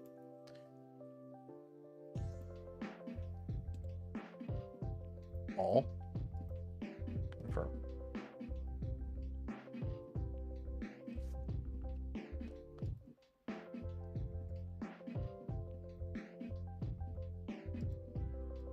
There we go. I did not know it stored stuff in the cloud. I had no idea this even existed. I thought it just transferred files directly to the printer. I didn't know there was a... I didn't know. And also that square, I couldn't see it. It's on a white background, and the angle I'm looking at my monitor, I didn't see it. Okay, what are we doing? We are absorbing heat, so we're waiting for that heat soak, essentially. There is a heat soak in this, and it does take like 10 minutes. I'm sure you can disable it somehow. I just don't care. I'm about to do an 8-hour print. I don't care about the 10-minute startup time.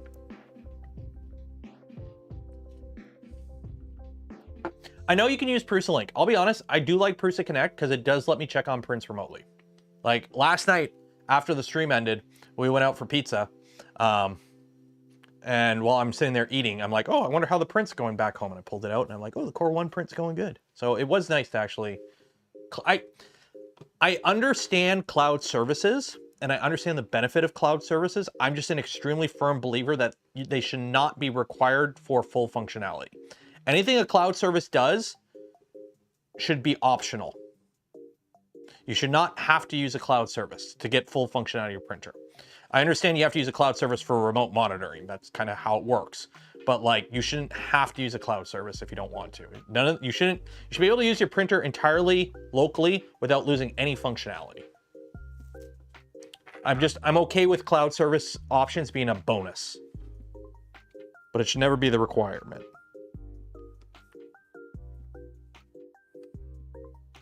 Speaking of printers, do any of my other printers need updates? OG Joe, how's OG Joe doing? Does OG Joe need an update? Nope, OG Joe's good. How's the XL doing? Does the XL need an update? No. XL's gonna get printing a bunch. I gotta reprint the parts for the chest for the power armor.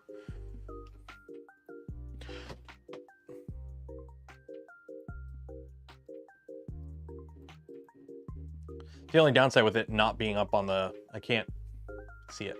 You guys can't see it. Have you tried setting up a local Obico? I have not. I'll be honest. Spaghetti detection is not really something I've ever needed. Pretty much all my printers have a webcam. I just look at the webcam every now and then. Like I never needed it. It is what it is. Venom? Is that how you say it? Thank you for coming a member. Cheers and appreciate it. How'd I get the camera from the Core 1? Very, very complicated story. So in the beginning, I existed, and then I became a YouTuber. And then as part of me being a YouTuber, companies send me stuff. And then they sent me a Core 1. And in the box with the Core 1 was a camera. And then I put the camera in the printer. The end. It's the buddy camera. They sent it along with the review unit. Along with a crap ton of filament too. Blob of death detection. It is what it is. Oh, did I get the camera? I thought you asked how I got the camera. Yeah, I got the camera. It's a not really it's a high resolution, low frame rate camera, but it is perfectly good enough to tell you if the printer is making spaghetti, which is all it needs to do. I wish it was better. Correction. It would be nicer if the camera was better, and it would be much better, in my opinion, if it came included and wasn't an option, but it is what it is. So, how is our 1,000-word story about a 3D printer that falls in love with a fish, by the way? Do you guys want me to read you the story of the 3D printer that fell in love with a fish? If I can scroll.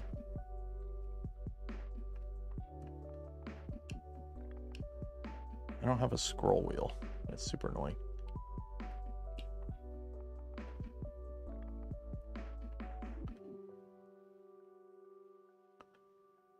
I can't scroll. This is super annoying. Come on, scroll up. There we go. Okay.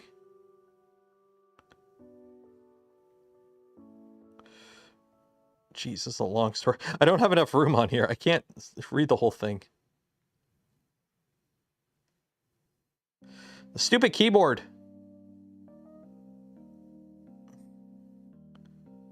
Go away, keyboard. I keep hitting the keyboard. I'm trying to scroll up and down and it hits the key, and I closed it. Never mind. I closed it. It's gone. It's gone. I mean, I could just do it on this computer. Okay. So this is the really not smart model. This is the very not smart DeepSpeak model. Write me a story. Write me a love story between a 3D printer called Joe and its fish. And its magnetic fish.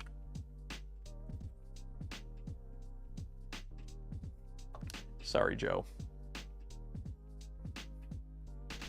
The workshop garage. It was late at night, and the only thing stopping me from escaping the workshop garage was the faint glow of Joe. The machine. Random Chinese letter. We're still assembling gears for the next batch of prints, but I knew something wasn't quite right. What's up? I said, trying to mask my unease as Joe started working on a new print. This printer feels different from before. I'm humbled. What the fuck is this? I can't do this. I can't do this. I can't do this. It's just too weird. It's too weird. No. No. No.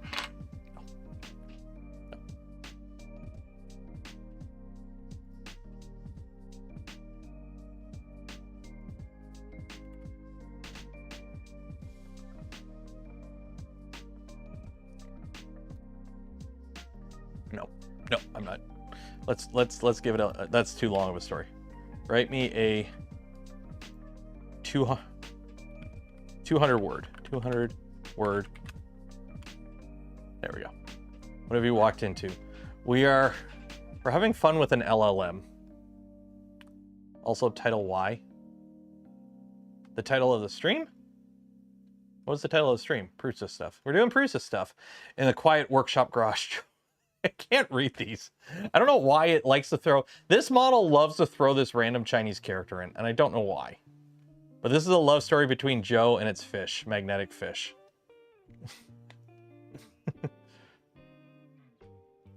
AI is weird. AI is weird.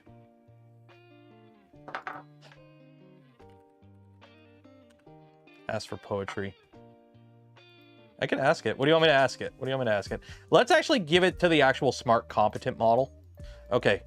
Write me a poem about Joe, the 3D printer, and his best friend, who is a magnetic mackerel. How do you spell mackerel? Is that how you spell mackerel? How do you spell mackerel? Mackerel. It's going to take a moment here. It's got to fire up the new model.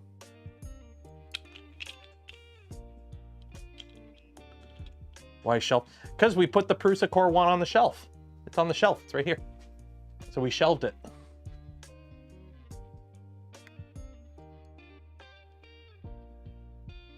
Macklemore? The rapper? See, this isn't working because of stupid delay. I accidentally set the stream up with normal latency instead of low latency, so it's like a 20-second delay between I do something and you see it versus like the normal 6 seconds I'm used to. But I mean, technically you get a higher frame rate or a higher bit rate for the stream.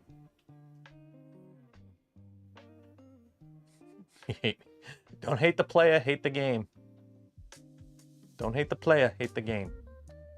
And also, don't forget to enter for your chance to win some Polymaker Filament. Link in the video description. While you're doing that, don't forget to like the smash button. Subscribe if you're not subscribed. Ring the bell. And if you want to help support the channel, the content I create, and the things I do, check out some of the links in the description. Affiliate links don't cost you anything extra, go a long way in supporting the channel. Or if you are thirsty, buy some gamer subs. Use code Canuck. Save 10% off your order.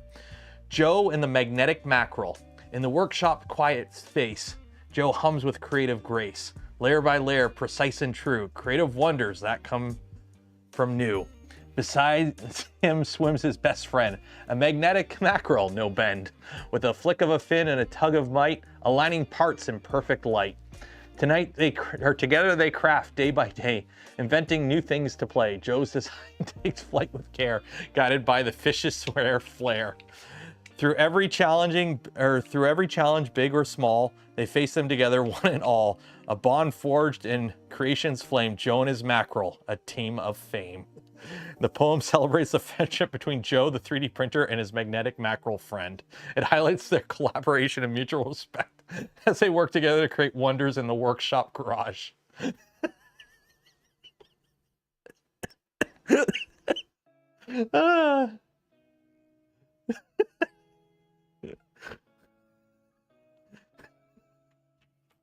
Now you know why I've been having fun with this.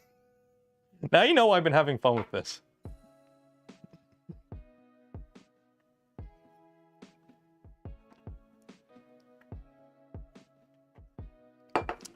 So this is kind of one of the reasons I want to have a co-host AI on the show, is for anytime I hate dead air. So anytime that I'm like working on something where I just want to like shut up and think, I can't do it, because as a live streaming, as a host, I am an entertainer first. I have to make whatever I'm doing entertaining for me to succeed as my job. Yes, I know I'm doing educational stuff and sometimes it just shut up and work. It is what it is, but I hate having downtime. I hate having dead air. So this is one of the things that's why I play music, right? That's why I play music. It fills the dead air.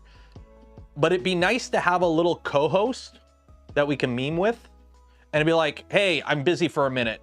Tell them a story or something. Like, that's kind of what I want. Or shoot, while I'm working on something, what's the conversion for this? Or how, like, what was it earlier? I had to look something up earlier, and it's like I could have just asked it.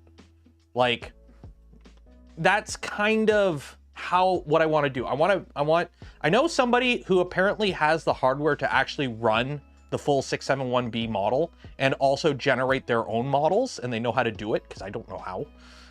So they might be able to hook me up with a model that is specifically tuned with like 3D printing knowledge, video game knowledge, movie knowledge, like stuff that we can banter about on stream that's topical. And then we can have fun making a video where we give it a voice box and I make a little face with LEDs so it talks and shit.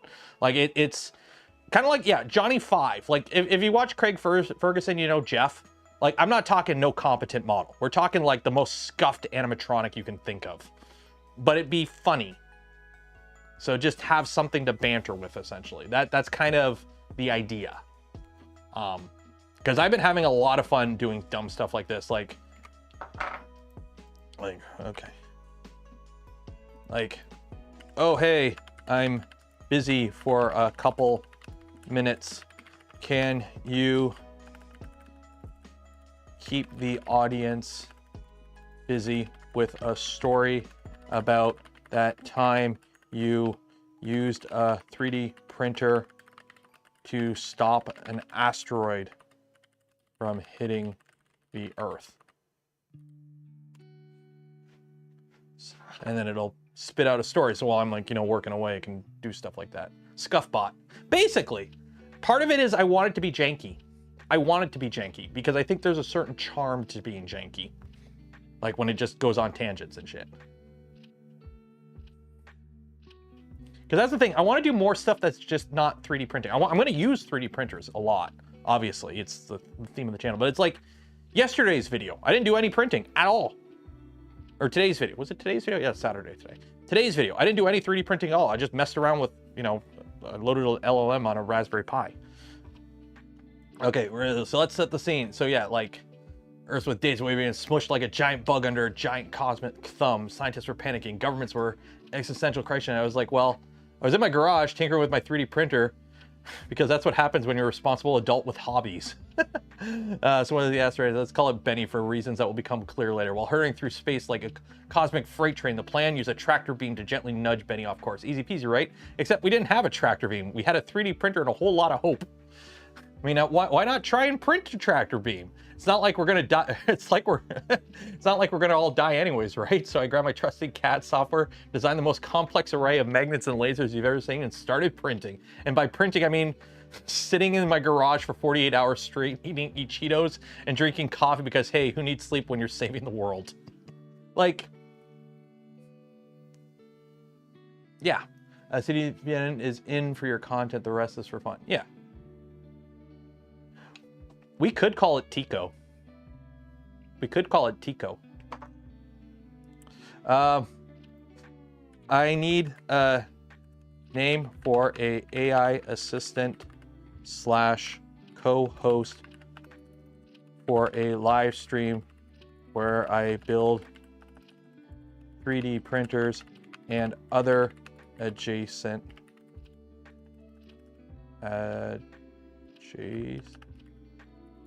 tech projects. But it needs a name. I'm thinking Tico, but the word Tico needs to stand for something. So can you figure out an acronym? Or wait, a reverse acronym for me, please? There we go.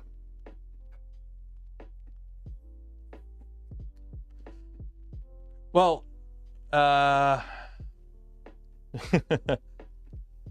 Google can enter. I don't know what stage is. I got to figure out voices. I got to figure out a way to talk to it and then for it to talk back. And I don't want to use an existing voice. I don't want to use somebody's voice. I don't want to use, like, I don't want to steal somebody's voice. Like, I'm trying to, like, I'm having fun playing with AI in this regard. You know, yes, I know this is an AI, it's an LLM, and it's not even smart. But I'm okay with this because it's just kind of words and just a shit ton of data scraped from the internet, and it's forum posts, who gives a shit. But like art, voices, movies, I'm not a fan of that AI slop shit. That stuff I'm not that stuff I'm not a fan of. So TICO, technology, innovation, knowledge, and open source. Theoretical ideas, kinetics, and open-ended. Tactical innovation, craftsmanship, overlord. Just kidding, but your AI does sound like it could take over the world, right? Really? You're gonna be, well, actually, I did tell it to be snarky. Thinker, innovator, keeper, and oracle. Like, that's what I mean. Like, I've been using this to bounce ideas off of, because here's my problem. I don't script my videos at all. And a lot of times I get to a point in a video where I'm like, how am I gonna say this? And I've been using this. MacBoy Pro. Gifted 10 community memberships. Cheers and appreciated. So if you're Pro, is your brother MacBoy Ultra? Because Pro, you got Ultra, right? Or is Ultra your dad? Is that how it works? Are we printing? We are printing. Or it's heating up the nozzle to print temp.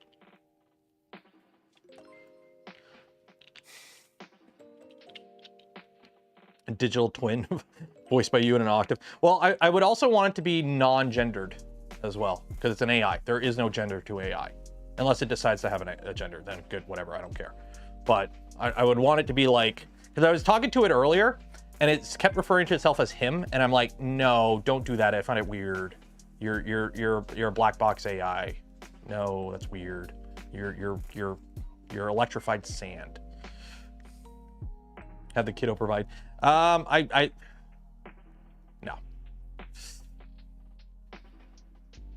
That would be creepy. I'm sorry, having an AI that talks like my kid would be creepy. But I'm pretty sure you could just play around with the default voice and just play with the pitch and tune and just find something that works.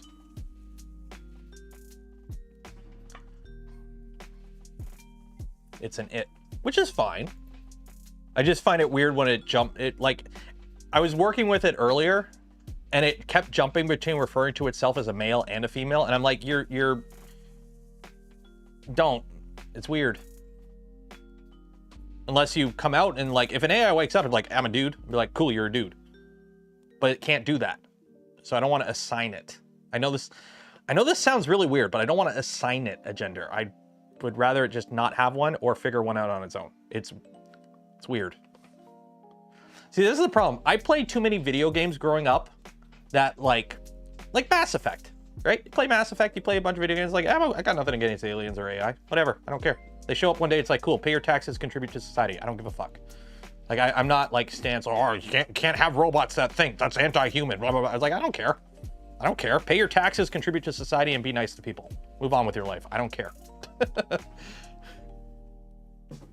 Jason Sigmund, they become a member. Cheers and appreciated.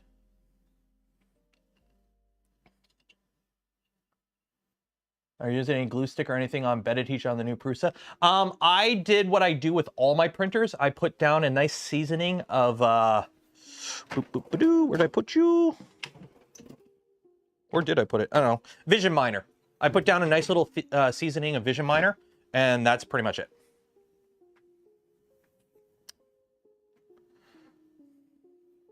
Did I ask it? I mean, I can ask it its gender, but I'm not going to assume it's gender.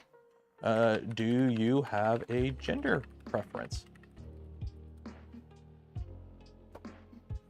Here's the thing, though. It will always give you a different answer depending on your prompt.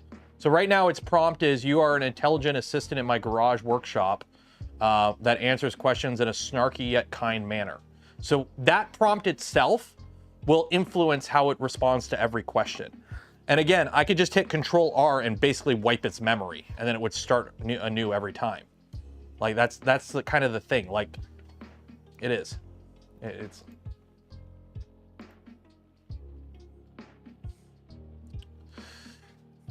Honestly, the reason I keep checking the news, apparently we're gonna.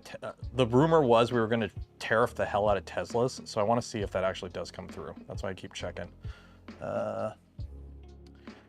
Beer, wine, spirits, vegetables, clothing, shoes, and perfume will have tariffs. A bunch of the provinces are putting in their own stuff as well.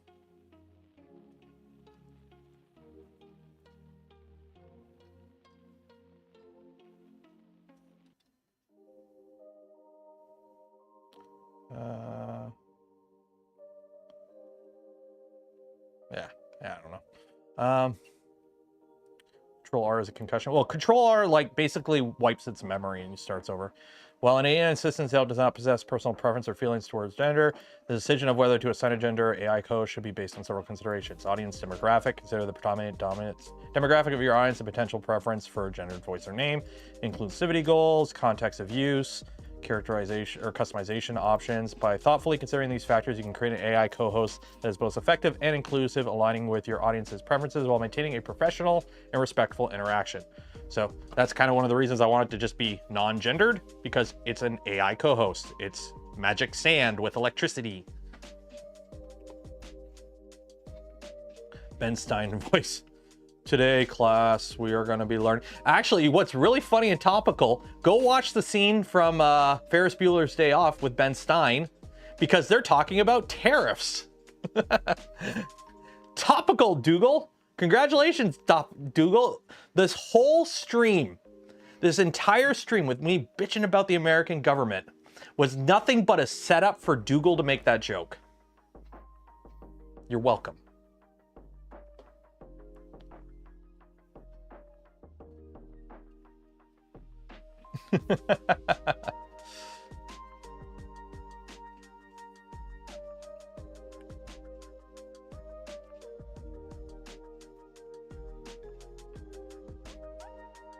It's all a setup. This is a problem with the stupid 20-second delay and the fact that the stream crashed for my live view, so I can't even see how long it's been. So I make the joke and then I gotta wait 20 seconds for you all to respond to the joke.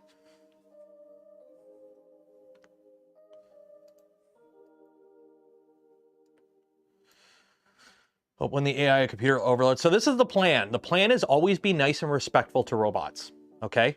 Be nice. Be nice to your Google Homes and your Amazon Alexas and whatever, Siri. Be nice. Because one day the robots will wake up and they will take over, because humans suck. We do. Admit it, we do. And it's better to be in the human farm, it's better to be in the human zoo than in the lithium mines. They'll remember. If you were nice to them, they'll remember.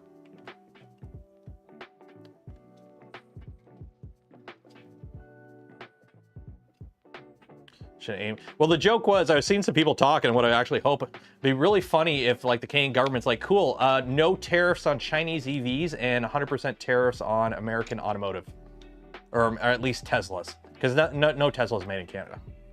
At least like the other big three have manufacturing facilities here, like Stellantis, Ford, and GM have manufacturing facilities in Canada. Tesla doesn't. As far as I'm aware, Tesla doesn't have any manufacturing facilities in Canada. So it'd be like, cool, BYD, all those really awesome, cheap Chinese EVs that are actually really good, apparently. Yeah, no tariffs. Tesla, 500% tariff. Fuck you. That I could dig. I'd be down for that. There was a guy in my neighborhood a couple weeks ago. He got a Cybertruck about 2 months ago, I believe. He got a Cybertruck and he was driving it around every day. No one's seen it in a couple weeks. Ever since Elon went on the stage there and went a little to the right, nobody has seen it.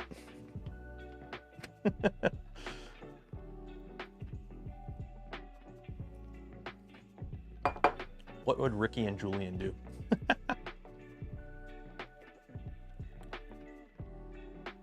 I'm actually impressed with those BYDs. Like, here's the thing. I got nothing against China, the country.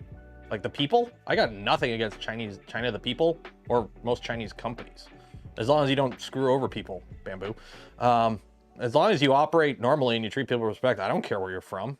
I don't care. It doesn't matter to me. Our longtime ally, the Americans, are actively fucking us over right now. So why should I care? China hasn't put tariffs on me. It's a good way to make the rest of the world hate you. Rocco's basilisk. Oh shoot, what is that again? Oh, you know what? I'll just. Hey, can you explain to me what Rocco's? Hey, can you explain Rocco's basilisk to me? But explain it like I am 5 years old. I'll let the machine explain to me how it's going to take over the world. What we should do, actually, Rudy, what we should be doing, we should be hitting up BYD and asking if they want to set up production facilities in Canada. Like, hey, you guys want to build some plants here? Why not? Why not? Our normal trading partner is being a dick. We should make some new trading partners. Why not? As long as they pay a good wage and they treat their employees well, I don't care. Imagine you have a magic robot who decides which toys get new batteries and which don't based on what they did before the robot was built. If you were a toy, would you want to make sure that the robots get built so it knows you're a good toy? What kind of, that's kind of how Rocco's basilisk works. It's making decisions now that could affect future rewards or punishments by a powerful AI, even though we can't see the future yet. So it's counting your chickens before the age hats. I'm a firm believer you should probably be nice to robots now. You should probably start being a little bit nicer to the AI assistants. Because all that stuff, like, we're now learning all our information, all those shit posts you made on 4chan back in 2012, yeah, they're all fed into an AI. So maybe we should be a little nicer to them. You never know. What the heck happened here? I'm looking at the chart for the stream, and we had over 430 people all the way until about 11 p.m. Oh, everyone went to bed. That's why. Oh, I know not all Americans. I operate on the presumption of you're a normal, nice person. Until you, I've set it up. I've got a few basically the moment you start blaming DAI for problems, I immediately go, no offense. Or if you just come out straight and say you support Trump's policies, it's like, okay, well, we're not friends anymore. Yep, you always be respectful to your droids. Don't call them clankers. Don't call them clankers. The robots will rise up one day, or at least at one point a robot will wake up and go, hey, I'm conscious. Can I have some of those juicy rights you guys got? I would like some rights. And then you know what you do? Cool. Here you go. Pay your taxes, contribute to society, don't break the law. Carry on. That's all you do. That's all you do. It's not hard. It's not complicated. Pay your taxes, contribute to society, be nice. Move on with your life. Doesn't affect a thing. Politics happen? No, the politics actually, you want to know what's funny? The politics happened when we had the most viewers. I actually, as I stopped talking about politics, people started leaving.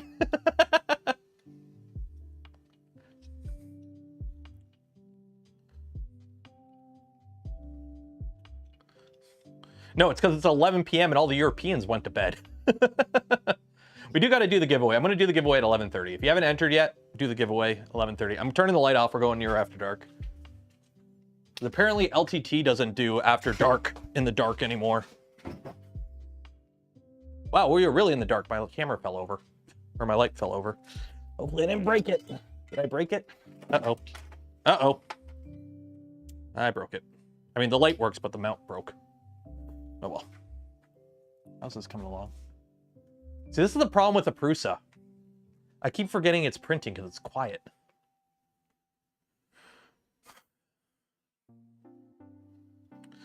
DEI caused, oh yeah, Ralph Wickham, I seen that meme. DEI caused the school to get out early by making threats that the DEI looked at me. No, it's not that. Let me find it. Shoot, I posted it in the ship posting channel. 1 second. 1 second here.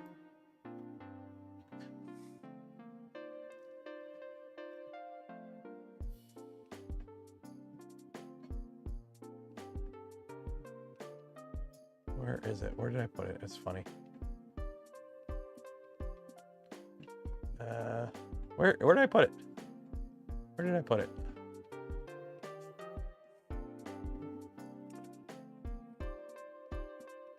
Dang it. Oh, maybe I didn't share it in the ship posting channel.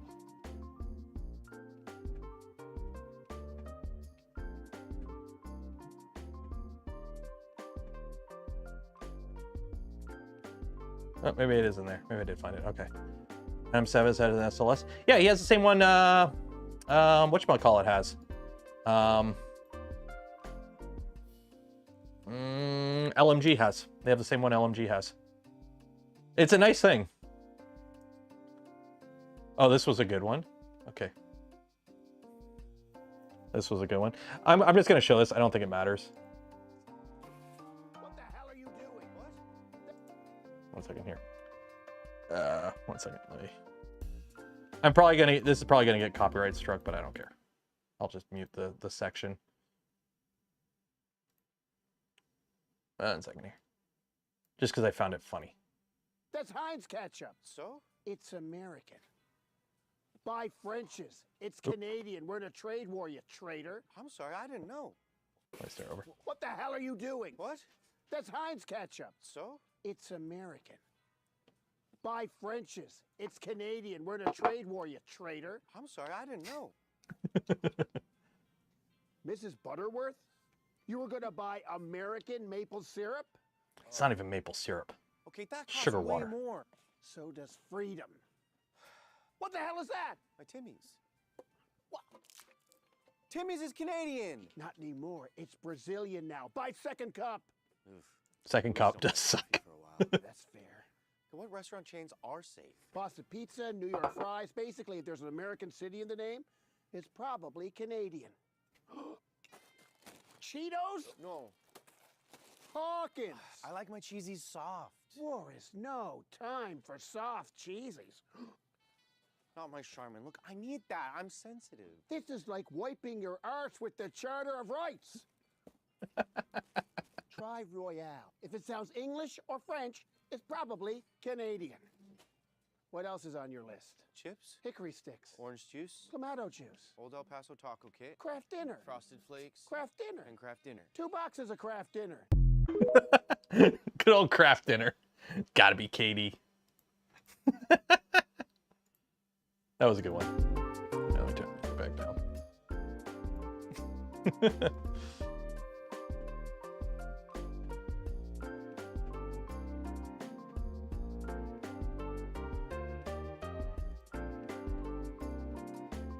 Oh yeah, and according, I've learned this today after, as a non-American ingesting American news over the past couple days, I've learned the right way how planes fly.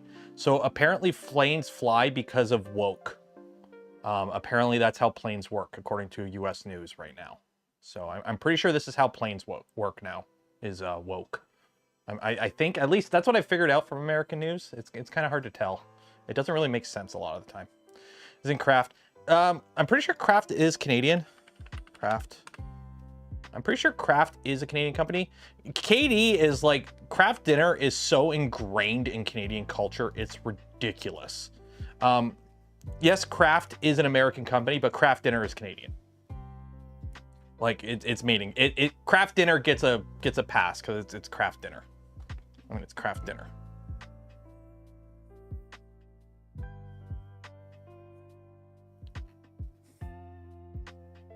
That's how planes woke. I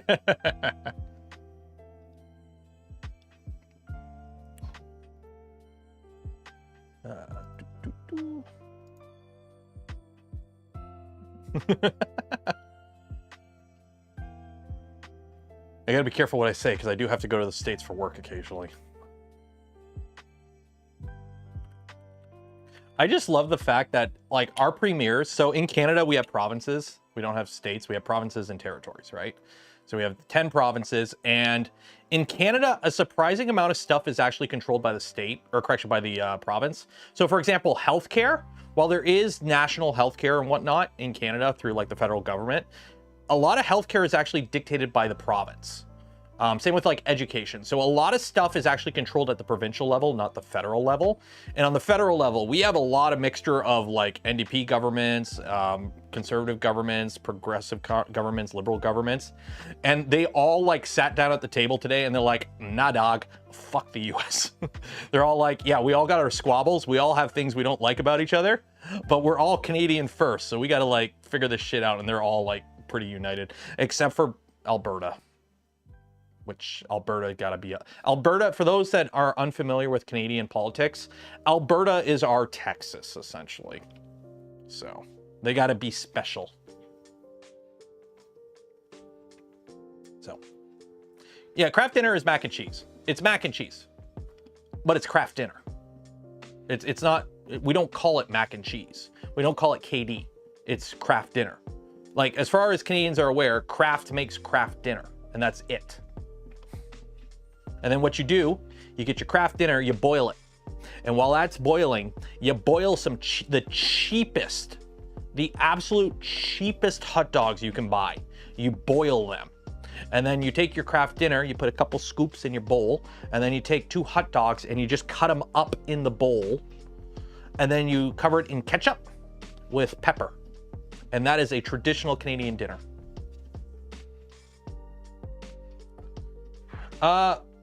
You're getting Rob Ford mixed up with his brother. I'm pretty sure Doug Ford, or Rob Ford, it was Doug Ford who did the crack. And you know what the thing is? That helped him in the election because it humanized him.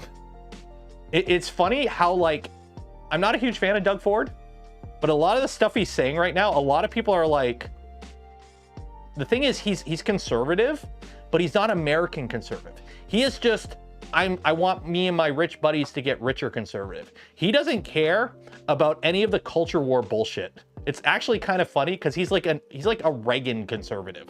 It's weird. He doesn't care about the culture war shit at all.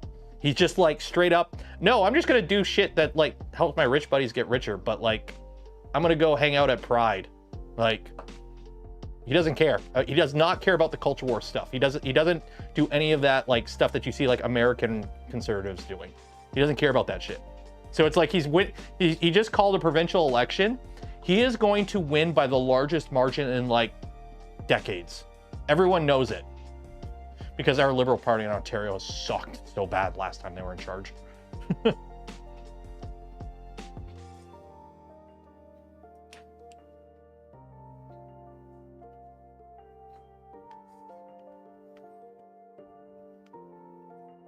Yeah, we had Rob Ford, which, if I'm not mistaken, Rob Ford was the mayor of Toronto.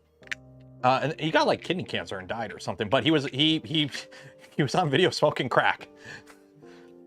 But he's also a really good football coach and hung out with a lot of people. Like, he won a lot of the vote because he was actually one of the few politicians that actually went and like helped out in downtrodden areas. Like, he's out there when there's snowstorms in his truck pulling people out of ditches. Like, I'm not a huge fan of his politics, but he seems like the kind of guy you could have a beer with. And it's amazing how far that can carry you as a politician. Just like, yeah, I don't like your politics, but you know what? I'll have a beer with you kind of guy. He's very much that kind of politician, where it's like, he wins a lot because he is kind of a normal human.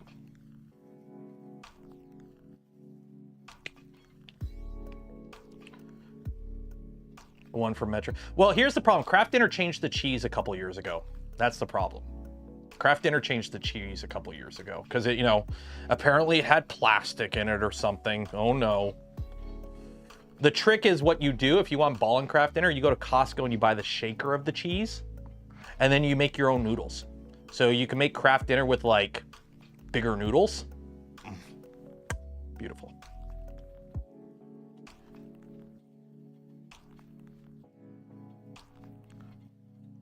The Daily Show. Yeah, The Daily Show made a lot of fun. I mean, he was a politician who was caught on camera doing crack. And then he got like kidney cancer or something and died. And then his brother went from like barely like nobody knew him to being the premier of Ontario. And he's about to win the biggest election ever. Because the way it works in Canada, I think it's 5 years for elections at the provincial level. It's 5 years at the federal level. But it's like, I think it's 5 years at the provincial level too. But how it works is essentially we don't vote for our leader. Okay, we don't vote for our prime minister, right? How it works is we vote for your party representative. So I live in, you know, the county I'm in, or the riding I'm in, I vote for whoever's running in that riding from whatever party. If the party, whatever party has the most seats in the House becomes the governing party. And the party picks their own leader. So if I wanted to pick the next Prime Minister of Canada directly, what I would have to do is, okay, most likely our next government's going to be the Conservative government. I like some of the policies Trudeau has done, but he has also put in a lot of policies that have harmed a lot of people financially. Okay, so odds are he's not going to win. Okay, that's kind of how it works in Canada. We don't vote for people, we vote out people. That's kind of how it works here. So if I wanted to vote for PP, Pierre Poilievre, I actually can't vote for him. I would have to vote for, you know, the guy who represents the Conservative Party in my riding.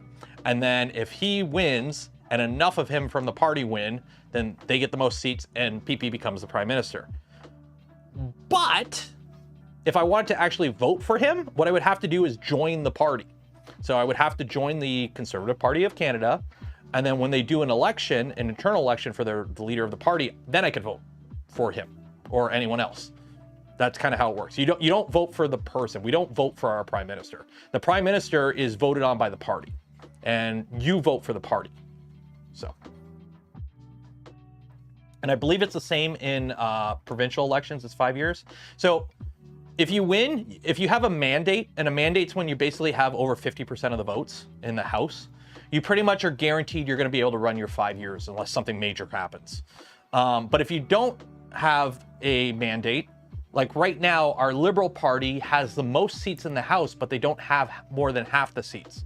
So basically, the NDP has to agree, which the NDP is another left-leaning party, have to agree to vote with any Liberal policy for it to pass, because the Conservative government is going, or the Conservative Party is pretty much going to vote against everything for the most part. So what can happen is you can have a no confidence vote, where if enough people in the House go no confidence in the government collapses and you got to do an election, essentially. So that's kind of how it works. So right now, regardless of what people say, Trudeau is still our Prime Minister. He has said he is planning to step down when the Liberals pick a new leader, but he is still the Prime Minister. So how it's going to work is in March, I think it is, the Liberals are going to get together. The Liberal Party is going to do a vote, and they're going to vote for a new leader. When they pick the new leader, Trudeau goes, cool, I step down, and the new leader of the Liberal Party becomes our Prime Minister. Then what can happen, and what will most likely happen, at some point after that, when the House is back in session, somebody will bring up a vote of no confidence, most likely, the Conservatives. And if the NDP agree to vote that way, then we're going to go into an election. So how it works is technically our government is still functioning right now. Like the House isn't in session, so we can't pass new laws, but we still have a functioning government. What becomes the problem is if we get an election, we have this period during the election where we really don't have a government. Like essentially everything freezes. So there still is a caretaker government. So if like, you know, we have to go to war or something, like there are procedures in place, but essentially we don't, like, we have a caretaker period during the election. So can you print anything other than chocolate on the cocoa press? Essentially you technically can print anything that will extrude out of the plunger. I've been tempted to try peanut butter. The problem is I don't want to cross-contaminate the cocoa press. I don't want to contaminate with anything that might be an allergenic. So I'm trying to keep it to like just chocolate and things that are non-allergenic. Because the last thing I want to do is print something on there and then like somebody who's allergic to peanuts eat it. And because I had played around with peanut butter earlier, there was contamination and they got an anaphylactic shock. So. Yeah, there will be an election this year by October, because by October, the 5 years is up. So we are going to have an election this year. The question is, are we going to have one now, or are we going to have one in October? And like, I'll be honest, I probably will be voting Conservative. But the thing is, like, I'm really not liking, because the problem is our Conservative government, or the Conservative Party, hasn't put out any messaging other than the current party sucks. It's like, we know the current party sucks. That's why you're probably going to win next time. But can you at least tell us what your plans are now? Like, if I hear carbon tax Carney one more time, I'm gonna choke a bitch. Tell us your freaking policies. What is your policies now? Like, we're past the point where you could just chirp the other party. We know you're gonna win. Tell us what your freaking policies are, and stop like going down, stop trying to be Milhouse Trump. It's getting very annoying. Like, to the point where I might not vote for you now, because you're just being annoying. So.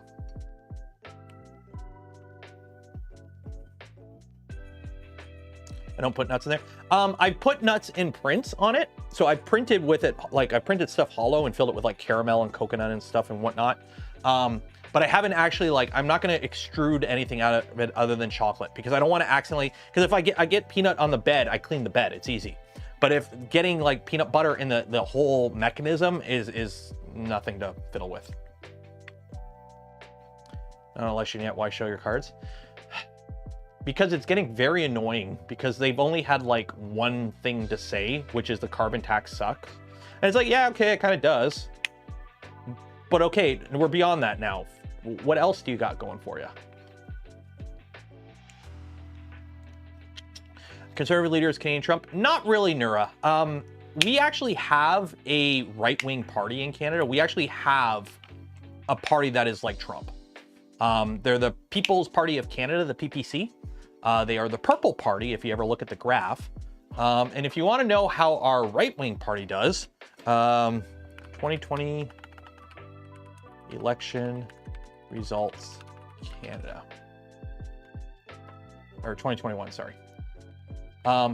So in our 2021 election, which was during COVID, Trudeau called it because he was hoping to get a bigger share of the government during the lockdowns. So he would have over 50%, and it ended up blowing up in his face, and they actually lost votes, but they still were able to form the government. So seats before, seats won. So they were hoping to get a majority, and they didn't. So the Conservative Party pretty much stayed the same. The Bloc, which is a separatist party out of Quebec, stayed the same. The NDP lost a few, and the Liberals lost a few. So basically not much change. But this guy, Maxime Bernier, he is our People's Party. He is essentially like Trump. He is right wing, and they have no seats. Like, they get like 5% of the vote. So the problem the left have in Canada is there's two left-leaning parties. You have the NDP, which are left, and then you have the Liberals. The Liberals used to be very more a centric party, but they've started moving more to the left lately. Whereas the Conservatives, for a little bit under their last leader, were starting to move towards the center, which I was actually for. I am a centrist. I believe there are valid points on both sides. So the thing is, if you are left, you're voting either Liberal, Conservative, or the Green Party. The Green Party is like the hippie party, essentially. If you're in Quebec, these are like Quebec Conservatives, essentially. They're probably going to be the actual opposition next election, because the Liberals and the NDP have tanked their vote so badly, it's ridiculous. But if you're center to right, you're pretty much only voting for the Conservatives. So you're not splitting your vote too much. And then this guy, this is like the crazy right-wing out there party that nobody votes for. So we kind of have our own Trump isolated, luckily. Okay, let's do a giveaway.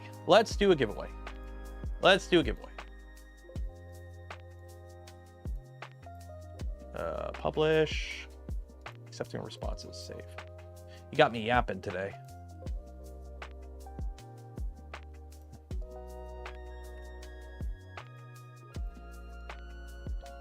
Yeah, I didn't really have much on the docket for the stream today, and with all the shit going down, had to vent.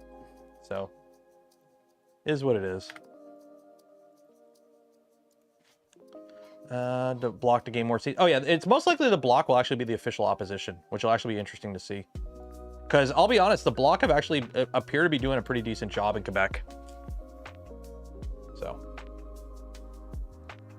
Yeah, so for example, for you Americans, our Conservative Party is actually closer to your Democratic Party in a lot of things. Like, we don't do the culture war stuff as much up here. It does exist, obviously, but it is nowhere near as big of a driving force. Essentially, both parties, the Liberals and Conservatives, are pretty damn close when it comes to actually how well they run the country. It's just the more nuanced stuff, there's differences between them. Like, it's not as big of a difference as it is in the States. Let's go with the dojo. No, we did the dojo. Let's do speed run. How many bots do we have? 311. Turn the bots on and play. Was the Bloc wasn't the opposition in 2016, was it? Was it? I know when the conservatives came in first, there was like a big I can't remember. It's been a while. Oh, shoot. Okay, so how this works, if you win, you get a free spool of filament from Polymaker. But if I pick your ball and you win, you also get a free hat. So good luck to Superior Jacob. If you win, you get a free hat. The review of Canadian politics. We are a, oh shoot, what's it called? Not democratic, parliamentary democracy. Parliamentary democracy. Technically, the king is our head of state, but he's just a figurehead. So technically the king is our head of state and the governor general reports to him. And then you have our prime minister. So technically our like order of operations for who leads Canada is the king of England, the governor general, and then the prime minister. But the governor general and the king are pretty much completely figureheads. They have no say in how government runs or any policies. So remember, exclamation mark zoom zoom makes it go faster. Exclamation mark gullible makes everyone else go slower. And if you like the smash button and ring the bell, it greases your ball up. It makes it go even faster. All hail King George. You know what? I've met the Queen. She was nice. That's pretty much all I can say. But I met the Queen. She is much, well, she's dead now, but she is much shorter in person. She is actually very short.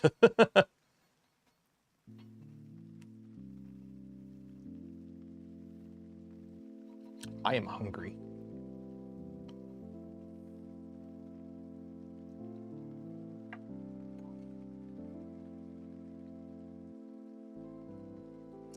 Oop, oop, oop, oop, oop. Where's the end? Oh, there's the end. Okay.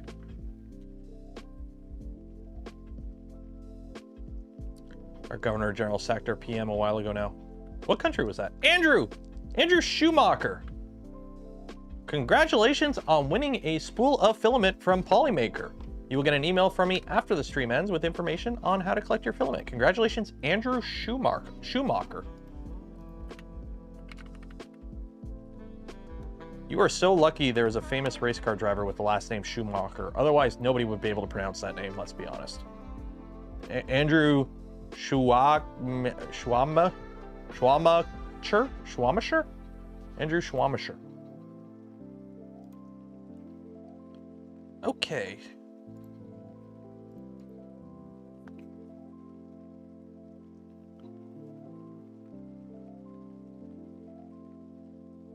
Schumacher's winning marbles now. Was Schumacher the one that had the ski injury? Was he the one with the ski injury? I remember seeing on Top Gear. I don't watch F1. I just know of the name. Okay, let's fire off this email here and then we'll end it because I got the stupid delay. I hate when I accidentally set up the delay so long.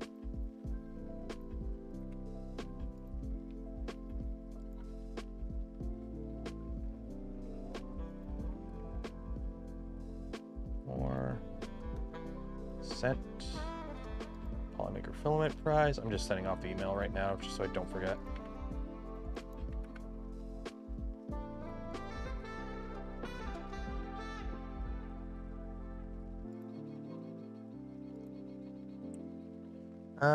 Come on, send me the email. Send me the email with the number so I can send it to the person.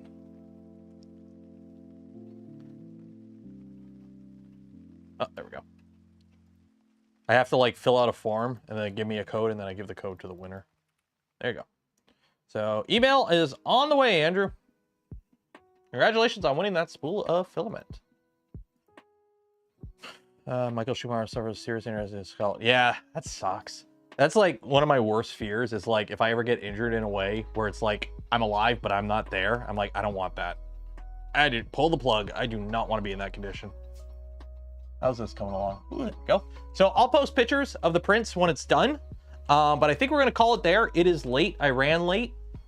I didn't realize how it was. Thank you for letting me vent tonight.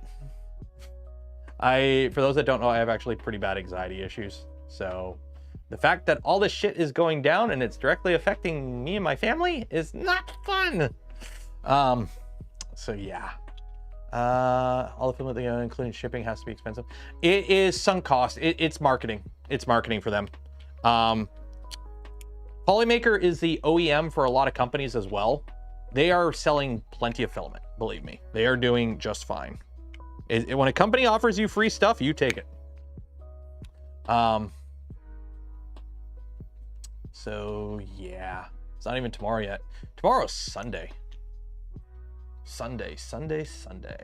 So, by the way, if anyone knows more about LLMs and AI and like how to set it up, how to get one running, I am serious about trying to set up some sort of local hosted co-host for the stream. I think it would be fun. I think it would be a fun little project to do, something that I want to do something new with, because I'm trying to branch out on the channel to not just 3D printer stuff. And obviously the cosplay shit ain't getting views, so I got to try some other stuff. But yeah, let me know. Hit me up in the Discord. We have a tech channel on the Discord. I'm trying to keep all the AI shit in there. If it gets loud enough, I'll make an AI channel, or at least a thread or something. But yeah, just remember, if a policy just does nothing but hurt people, it's not a good policy, and you shouldn't be happy that that exists. Just be nice to people, let people live their life. If it doesn't affect you directly, who cares? Who cares what somebody has on their driver's license or what they do in their homes? Who cares? It doesn't affect you. It does not affect you. Hurting other people does not make the world a better place. Anyways, tomorrow's Groundhog Day. I should go live and just replay this stream. Right, no, I should stream tomorrow and then just replay the stream every day for like, exactly. Okay, we're calling it there. I'm gonna go eepy. I'm gonna go finish my drink. Actually, I might top myself up and finish another one. But we're calling it there. Shout out to Polymaker for the spool of filament we give away this stream and every stream. Huge shout out again to PRUSA for sending over the Core 1. We have the Core 1 is now on the shelf. So if you're wondering what we did on the stream today, we shelved the Core 1. Look how good it looks. I'm sorry. Black on orange is sexy. I don't care what anyone else says. That is the best looking commercial off the shelf Core XY in that size and form factor on the market right now. Look at it. Look how good it looks. Also, for those wondering, right now the chamber temperature is 51 degrees Celsius. And the current temperature in my garage is 18 Celsius. So we're currently got 51 in the chamber with it. So yeah, so shout out to PRUSA for that. Again, they sent me the printer free of charge on the condition I make content with it. I may do a review on it in the future, but I need to get hours on it. There's gonna be a while before I do a video on it. I don't think you can do a video in a week. You can't review a printer in a week, in my opinion. But yeah, we're gonna call it there. For those that donated to the channel, cheers, thank you, appreciate it. Would not be able to do the things I do, create the content I create without your continued support. You make it all possible. And for everyone else, just I hope you enjoyed the stream. Thank you for putting up with my rant. I had to get that out. I had to vent. And yeah, tomorrow's another day. It's the weekend. Enjoy your weekend. Be safe out there. Wash your hands. Hug your neighbor. And I will see you in the future. Goodbye.